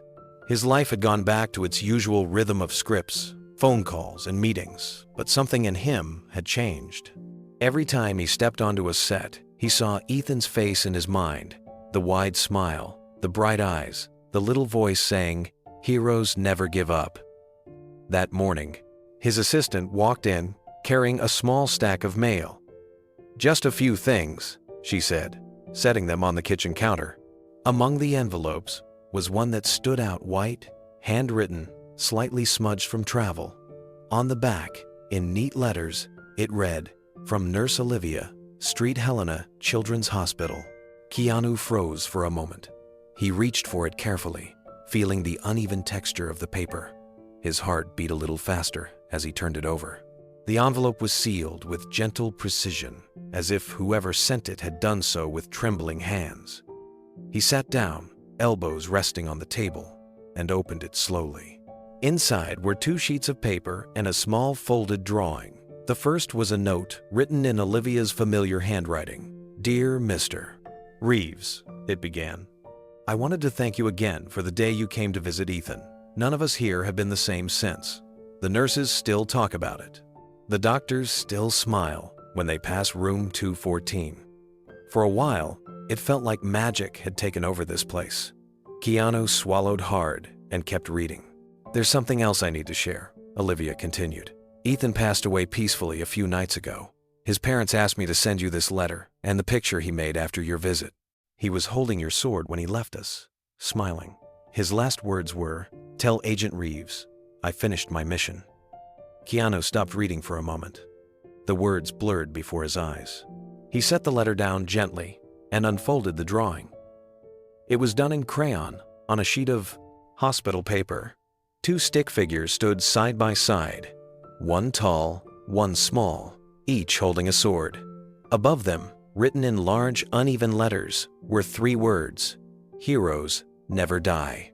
His breath caught. He traced the tiny figure with his thumb.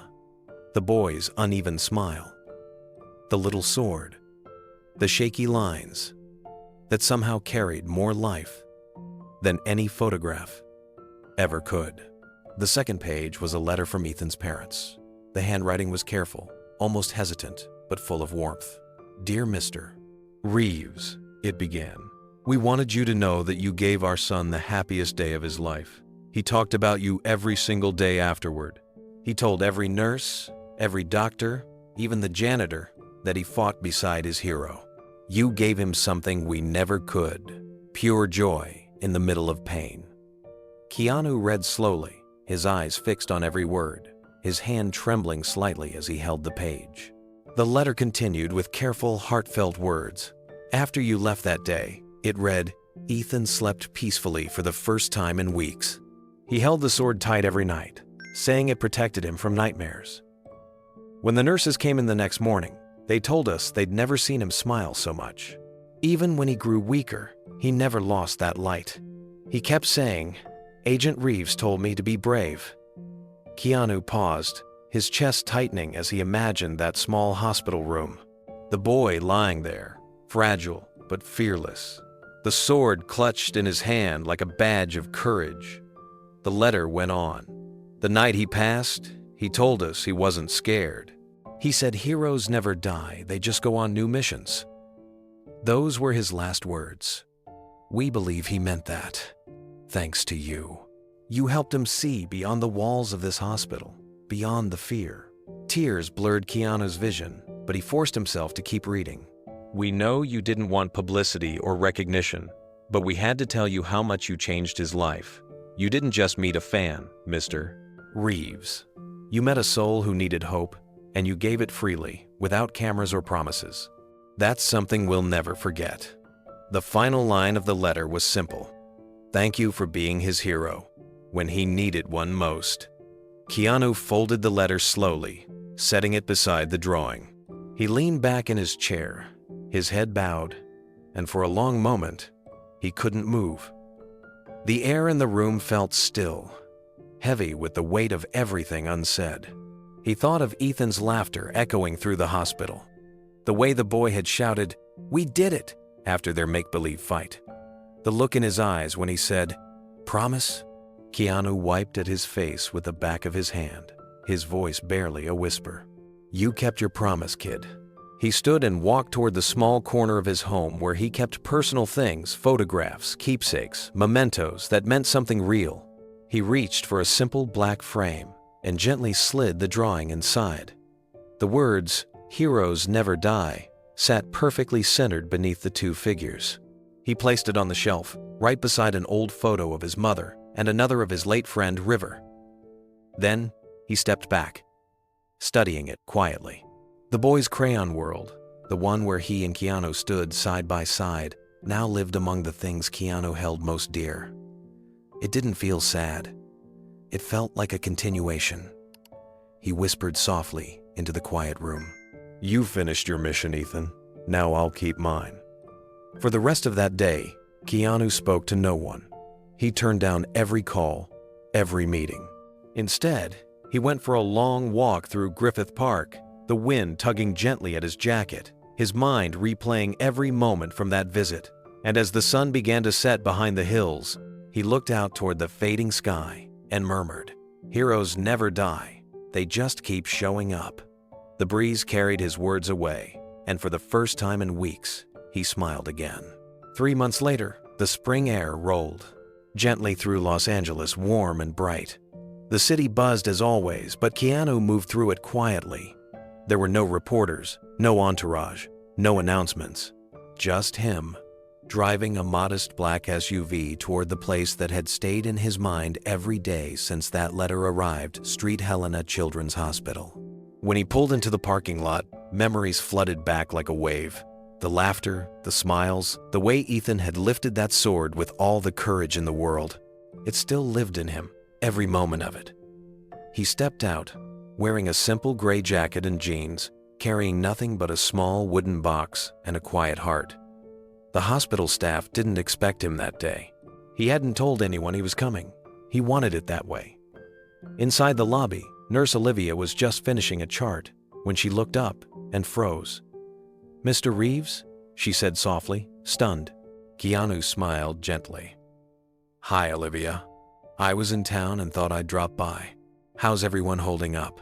Her voice caught for a moment before she managed to answer. We're doing good. The kids still talk about you, especially the ones who were here that day." Keanu nodded slowly. "Ethan made quite an impression, didn't he?" Olivia smiled sadly. "He changed the whole floor, Mr. Reeves. You both did." He looked around, taking in the bright murals that now lined the hallway. New art, more color, more life. It was as if the place had found its light again. "Looks different," he said. "After Ethan passed," Olivia explained, "some donors stepped in to help us expand the children's wing. I think your visit inspired more people than you realize." Keanu's eyes softened.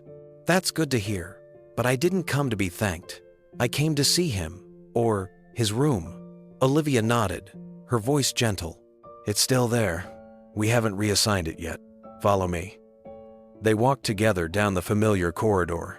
Nurses smiled as he passed, whispering softly to each other. One of them mouthed, "He came back." When they reached the end of the hall, Olivia stopped and placed her hand on the doorframe. "Here it is," she said quietly. "Room 214. Keanu took a deep breath before stepping inside. The room was empty now. The bed was neatly made, the walls bare except for a new coat of paint. Yet something about it felt the same. The air carried a faint echo of laughter, as if the spirit of that day had never truly left. He walked to the window where sunlight spilled across the floor and stood there for a while in silence. Then, setting the wooden box on the bedside table, he opened it carefully. Inside was a small bronze plaque, simple but beautifully engraved. He ran his fingers across the words one last time before lifting it from its case. It read, "For Ethan, who reminded us that courage has no age." Keanu held the plaque for a long moment, the metal warm in his hands. Then, with quiet care, he placed it on the wall just above the nightstand, exactly where the toy sword had once rested. He stepped back and studied it. The engraved words gleamed faintly in the afternoon Sunday. It was small, unassuming, but it said everything that needed to be said. Olivia stood near the door, her eyes wet. "It's perfect," she whispered. "He would have loved that." Keanu smiled faintly. "He's still here, you know. In every laugh, every smile. You can feel it." Olivia nodded. "We all feel it. The other kids ask about him sometimes. We tell them he was a real hero, one who fought with courage and kindness instead of fear." Keanu turned toward her, his voice quiet but firm. "That's the kind of hero the world needs more of." She looked at him for a moment, then smiled softly. "You're one of those too, Mr. Reeves, even if you don't like hearing it." He chuckled under his breath. "I'm just trying to keep up with him." After a pause, Olivia reached into her pocket and handed him something a litty folded sheet of paper covered in colorful marker scribbles. "The kids made this when they heard you might come back one day. It's a thank you note. They wanted you to know you made them feel like they mattered." Keanu unfolded it slowly. On it were dozens of small signatures, hearts, stick figures, and drawings of swords and stars. Across the top, in bold letters, it read, "Thank you for believing in us." His throat tightened. "They don't know how much this means to me." Olivia smiled. "They don't have to. They already feel it." He slipped the paper carefully into his jacket pocket. "Tell them I'll be back soon. Maybe next time I'll read them a story." Her eyes brightened. "You'd really do that? I'd be honored." Before leaving, Keanu looked around the room once more. He walked to the window, placing his hand lightly on the glass. Below, the hospital garden shimmered in the afternoon. Light, bright flowers planted by volunteers swayed in the wind. Life continued. Hope bloomed quietly, just like Ethan's spirit. He turned back to the plaque and whispered, "You did it, buddy. You made the world better." Olivia watched silently as he left the room, his footsteps echoing down the hallway. But before stepping into the elevator, Keanu stopped at the nurse's station. "There's a delivery coming later today," he said. "New storybooks, puzzles, and some equipment for the kids' therapy room. Make sure they get it." Olivia blinked, touched. "You didn't have to do that." "I did," he said softly. "It's part of the mission." She smiled through her tears. "You sound just like him." Keanu grinned faintly and pressed the elevator button. As the doors slid closed, his reflection appeared for a brief moment, calm, thoughtful, and quietly transformed. Back in room 214, the plaque caught the last sliver of sunlight, its bronze letters glowing warmly. "For Ethan, who reminded us that courage has no age." And, with that, the room once filled with laughter and dreams became a permanent reminder that even the smallest hero could leave behind something eternal. A few weeks after Keanu's quiet return to Street Helena Children's Hospital, something unexpected began to happen. It started with a single post, one photo, taken not by Keanu, not by the press, but by a nurse who couldn't stay silent about what she had witnessed. She didn't share his name or even tag the hospital. She simply posted an image of the bronze plaque on the wall of room 214 and wrote, "A famous actor came back to honor a boy who taught us all what courage means. No cameras, no headlines. Just kindness." The post spread faster than she could ever have imagined. Within hours, it was shared across social media. People began to recognize the handwriting style on the plaque, the shape of the shadowed figure in the reflection. Someone connected the dots and realized it was Keanu Reeves. By the next morning, it was everywhere. "Keanu Reeves secretly honors young fan who passed away" appeared across news feeds and trending pages. The story was simple, but its power was immense. People didn't just talk about the visit, they felt it. The quietness of it, the humility, the idea that someone with everything had chosen to do something good with no spotlight at all. At first, Keanu didn't know. He was on set filming in a small town outside Los Angeles when his assistant approached him during a break. She looked hesitant, holding her phone. "You might want to see this," she said softly. He glanced at the screen. His face, blurred slightly from the reflection in the hospital photo, had become the symbol of a story touching millions. The comments poured in by the thousands, fans writing, "This is what a real hero looks like," and parents sharing stories of their own sick children. Keanu sighed quietly and handed the phone back. "I didn't want this to happen," he said. His assistant nodded. "I know. But maybe it's not a bad thing. People are being inspired. Look, someone just donated $10,000 to the hospital. And another fan started a fundraiser called Heroes Never Die. It's already over 100,000. He leaned back in his chair, his mind heavy. I just didn't want it to be about me. It was about him. I think people understand that, she said gently. That's why it's spreading. It's not about celebrity. It's about what kindness can do. For a long time, Keanu said nothing. He looked down at his hands, then out toward the horizon. The sound of the cameras in the distance faded, replaced by the hum of his thoughts. Maybe, he said finally, if this helps someone else find their courage, then maybe it's okay. Later that evening, his publicist called, saying every major outlet wanted an interview. Keanu declined them all with the same calm tone. There's nothing to promote, he said. The story's already been told. It wasn't about me. It was about a boy named Ethan. By the end of that week, the story had reached every corner of the internet.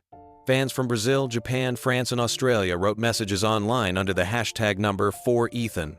Thousands of people began donating to children's hospitals around the world, many writing short notes that said, "In honor of Ethan, the boy who reminded us to be brave." The staff at Street Helena were overwhelmed.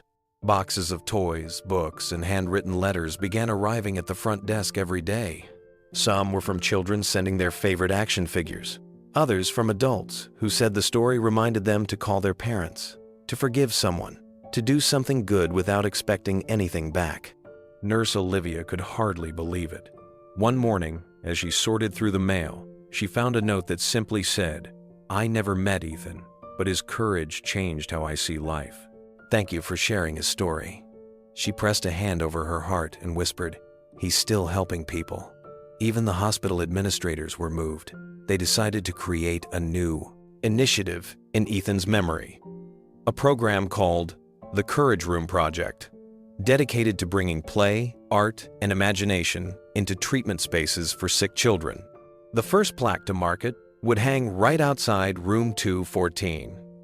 Meanwhile, Keanu kept his distance from the headlines. He refused every talk show invitation and turned down all interview requests. To every offer, he simply replied, "It wasn't about me." Still, he couldn't ignore the ripple effect. When he went to a local cafe one morning, he overheard two strangers talking about the story. One of them said, "You know what I love most? He didn't even tell anyone. He just showed up and did something beautiful." The other nodded. "That's what real kindness looks like." Quiet. Keanu smiled faintly and left the cafe without saying a word. He wasn't looking for recognition, he just wanted to know that Ethan's light was still reaching people. That evening, he called Olivia at the hospital. She answered with surprise and warmth in her voice. "Mr. Reeves, I can't believe you called." "I just wanted to check in," Keanu said. "How's everything holding up with all this attention?" "It's been unbelievable," she replied. "Donations are pouring in. Families are getting support they never had before. And the kids, they're happier. They're talking about bravery, about heroes, about kindness. Ethan's name is on everyone's lips." There was a pause before Keanu spoke again, his tone quiet. "I'm glad. Just promise me one thing, Olivia. Don't let the story become about fame. Let it stay about him." She smiled through tears. "I promise." After they hung up, Olivia looked out through the hospital window, the lights of Los Angeles glittering in the distance. She thought about the day Keanu had knelt beside Ethan's bed, the laughter, the promise, the sword. Then she whispered softly, "He kept his word." Back at his home, Keanu sat on his porch, the evening wind brushing against his jacket. In front of him lay the framed drawing Ethan had made, the one with the words, "Heroes Never Die." He smiled quietly, feeling the truth of those words more deeply than ever. The world could call it a story of celebrity kindness. The internet could make it a headline. But for Keanu, it was something far more personal. A reminder that one small act of love could ripple through millions of hearts, long after the cameras stopped rolling. Somewhere out there, a boy's message had become a movement. And as the night deepened, Keanu whispered into the stillness, "You did it, Ethan. You made the world believe again." Months passed, and though the media attention surrounding Ethan's story eventually faded, its impact never did. Quietly, behind the scenes, Keanu began working on something he couldn't let go of. Something that felt bigger than a single moment. Every night, he would glance at the framed drawing on his shelf, the one with the uneven crayon lines and the words, "Heroes never die," and he'd whisper to himself, "Your story's not over yet." He reached out to a small group of people he trusted, his longtime assistant, his accountant, and a few close friends who had worked with children's charities before. They met in his modest home rather than a corporate boardroom. The goal wasn't publicity, it was purpose. Keanu stood at the head of the table and spoke simply, "I don't want galas or cameras or big announcements. I want something real, something that helps kids like Ethan live moments that matter, moments that make them feel alive." His assistant leaned forward. "You're talking about an experience fund?" Keanu nodded. "Yes, but not just granting wishes. I want to create opportunities for connection, for laughter, for play, for magic. Things that don't make the news, but change lives." They spent hours discussing names, goals, and logistics. By midnight, the idea had a heartbeat. It would be called Project Ethan's Sword. The name came easily. To Keanu, the sword wasn't just a toy. It was a symbol of hope, of passing strength from one person to another. He wanted that symbol to live on. The Foundation's mission was simple but powerful: to bring joy to children with terminal illnesses through surprise visits, creative storytelling, and small moments of wonder. No fanfare, no publicity, just kindness in action. A few weeks later, Olivia received an unexpected call from Keanu. She was sitting at her desk, reviewing patient charts, when her phone buzzed. "Olivia," Keanu said, his voice warm, "I need your help with something important." "Of course," she replied. "What is it?" "I'm starting a foundation in Ethan's name," he said. "Something that carries his spirit forward. I'd like you to be part of it." Olivia's hand flew to her mouth, tears already forming. "You're serious?" "Completely," Keanu said. "You were there. You saw what he gave to people. I can't think of anyone better to help make sure his story keeps spreading the right way." She took a shaky breath. "What do you want me to do?" "I want you to help us reach the kids who need it most," Keanu said. "You'll help plan visits, organize small surprises, maybe even create little story days for them. It's about joy, not treatment. You'll be our heart." Olivia's voice trembled. "He'd be so proud." Keanu smiled softly. "Then let's make him proud together." That night, Olivia sat at her kitchen table and wrote Ethan's name on a blank notepad. Below it, she scribbled the words, "Project Ethan's Sword." It felt like a beginning not just for a foundation, but for something that could touch lives far beyond that hospital room. Within months, Project Ethan's Sword quietly became a living force of compassion. It wasn't promoted through commercials or red carpets. It spread through whispers, word of mouth, and gratitude. The foundation operated without fame, just a few dedicated people who believed in the power of small miracles. The first program launched in Los Angeles. Volunteers began organizing Courage Days, where actors, musicians, and local storytellers visited children in hospitals and hospice centers not to entertain, but to connect. They brought laughter, music, and imagination into rooms where fear used to live. Every visit ended with the same ritual. Each child received a small toy sword engraved with the words, "Be brave, be kind." Keanu never allowed his name to appear on the Foundation's website. There were no photos of him, no signatures, no interviews. He was often there, though, slipping in quietly, spending hours reading stories, playing board games, or sitting beside children as they painted their own versions of courage. He preferred it that way, anonymous, unseen, but fully present. Olivia became one of the key members of the advisory board. Her experience with children and families gave the project its emotional backbone. She helped design programs that focused not just on fun, but on healing moments, laughter therapy, parent bonding days. and art workshops where kids could create their own hero capes. Every time Olivia saw a child hold their toy sword, she thought of Ethan. "You started all this," she would whisper under her breath. "You gave us the reason." Soon, Project Ethan's sword began reaching hospitals in other states: Seattle, Denver, Dallas, and Miami. Small partnerships formed with local clinics, each carrying the same promise: no child would be forgotten, no battle would go unfought. Donations poured in quietly from people all over the world. Many wrote short notes attached to their contributions. "For Ethan, who made me believe in kindness again." Others shared that they had begun their own small acts of good, visiting elderly homes, helping sick neighbors, or simply spending time with someone who needed hope. One morning, Olivia called Keanu with news that made her voice tremble. "We just hit 1,000 visits, Keanu. 1,000 children who've smiled because of Ethan." Keanu was silent for a moment, before replying softly, "Then his sword's still doing its job." They planned a small gathering to mark the milestone, not a gala, not a press event, just the foundation staff and a few families whose lives had been touched. At the end of the evening, Keanu stood before them holding one of the engraved toy swords. His words were simple. "This isn't about money or fame," he said. "It's about moments, the kind that remind us life is still beautiful, even when it hurts." Ethan taught us that courage doesn't come from strength.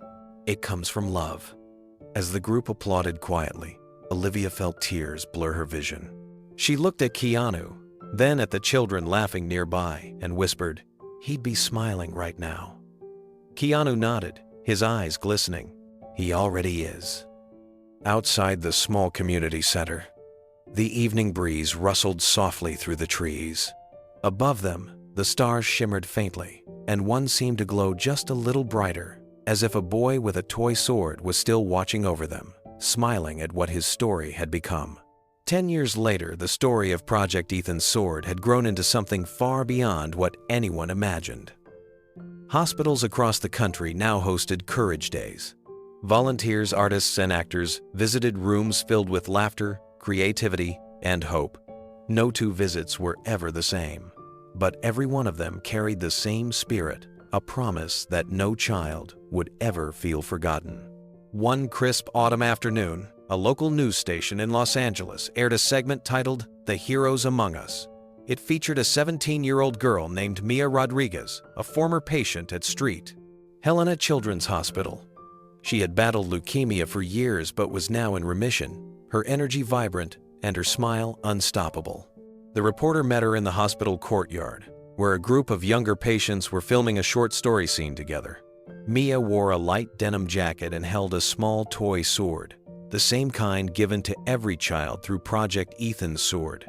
When the camera rolled, she laughed as she directed two smaller kids through a playful battle scene using paper shields and stuffed animals. The reporter asked, "Mia, can you tell us what this is all about?"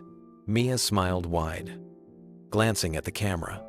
"This is part of Ethan's sword," she said proudly.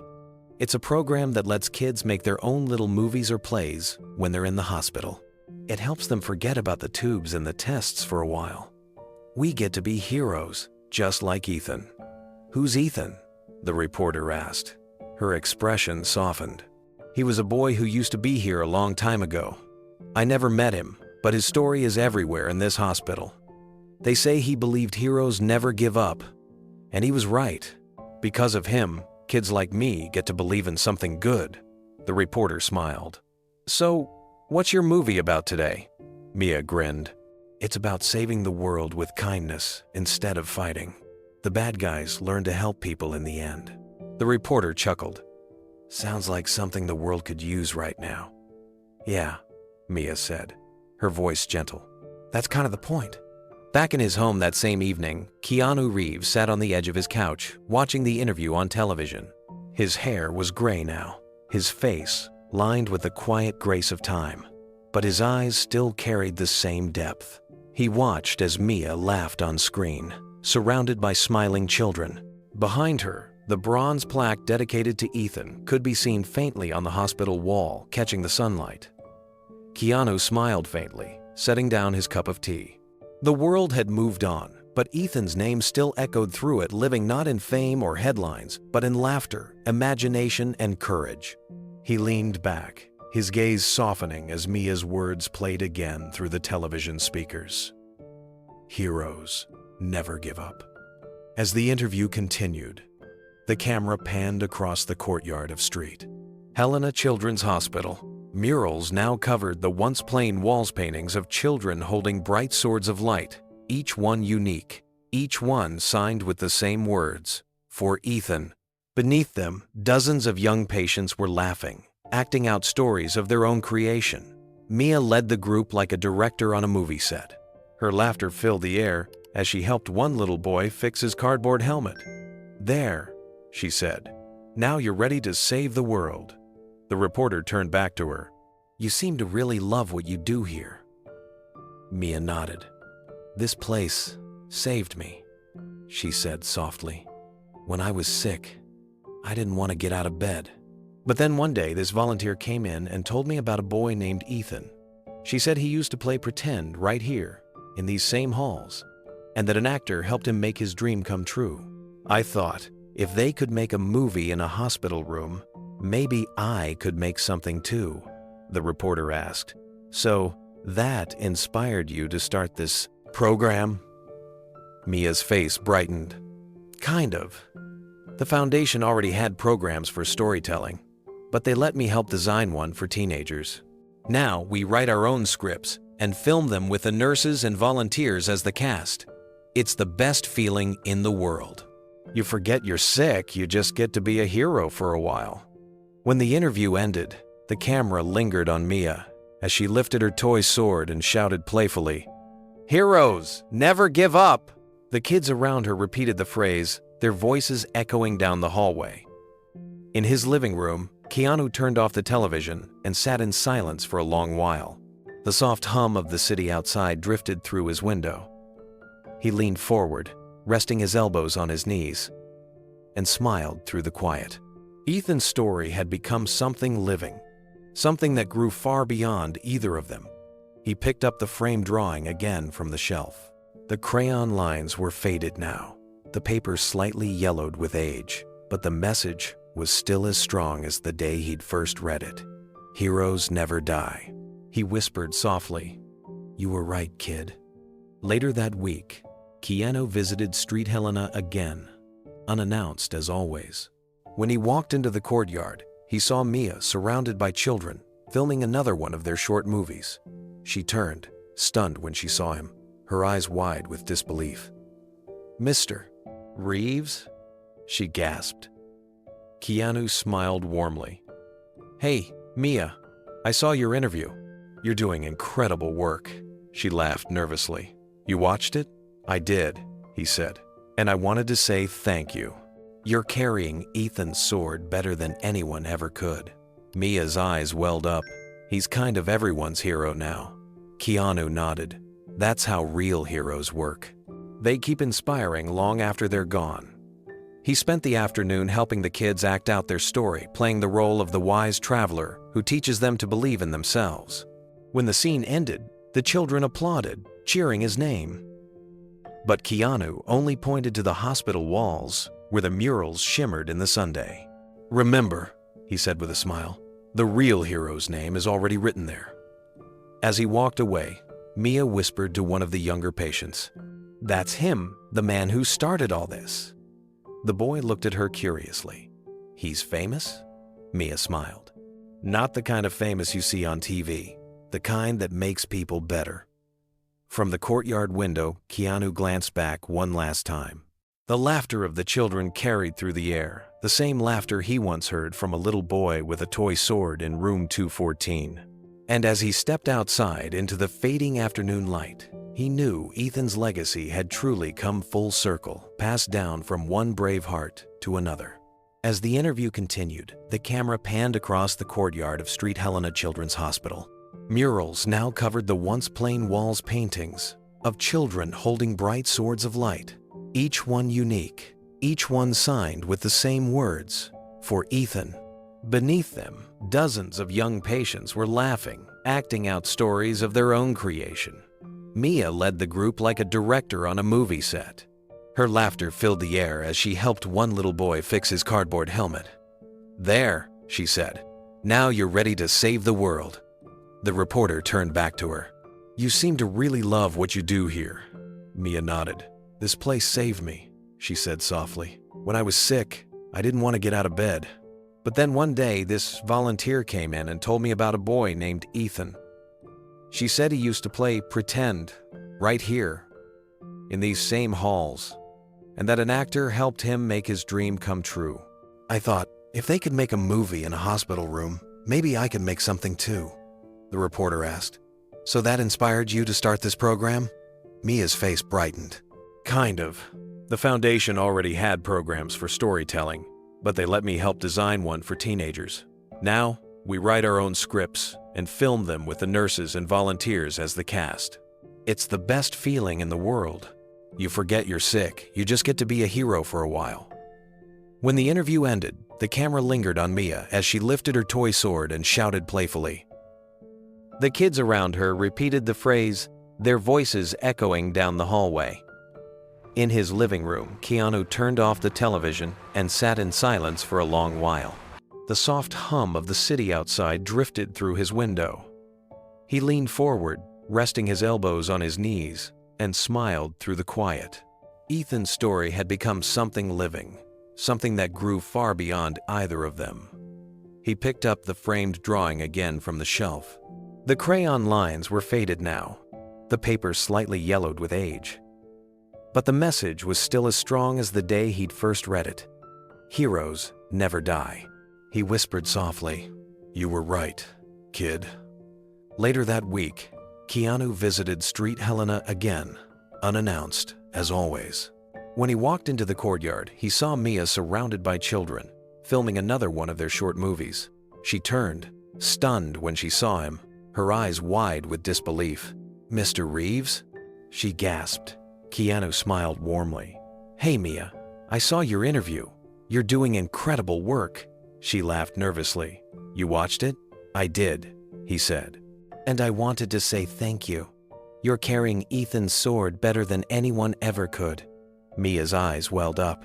"He's kind of everyone's hero now." Keanu nodded. "That's how real heroes work. They keep inspiring, long after they're gone." He spent the afternoon helping the kids act out their story, playing the role of the wise traveler who teaches them to believe in themselves. When the scene ended, the children applauded, cheering his name. But Keanu only pointed to the hospital walls where the murals shimmered in the sunday. "Remember," he said with a smile, "the real hero's name is already written there." As he walked away, Mia whispered to one of the younger patients, "That's him, the man who started all this." The boy looked at her curiously. "He's famous?" Mia smiled. "Not the kind of famous you see on TV, the kind that makes people better." From the courtyard window, Keanu glanced back one last time. The laughter of the children carried through the air, the same laughter he once heard from a little boy with a toy sword in room 214. And as he stepped outside into the fading afternoon light, he knew Ethan's legacy had truly come full circle, passed down from one brave heart to another. Keanu knelt beside the memorial, brushing his hand across the engraved words. The sea breeze carried the scent of salt and wildflowers. For a long moment, no one spoke. Only the sound of waves in the distance filled the silence. He looked at the sword in his hands. Its plastic edges had dulled over time, the handle worn smooth from small fingers that once held it tightly. Yet, in his eyes, it still gleamed like it did that first day when it wasn't just a toy, but a symbol of everything good in the world. He smiled faintly and whispered, "You said heroes never give up. You were right, Ethan. You started something beautiful." Mark placed a hand on his shoulder. "He would have loved that you came back." Keanu nodded, his eyes glistening. "I told him I would." Gently, he laid the sword at the base of the stone, tucking it between the flowers.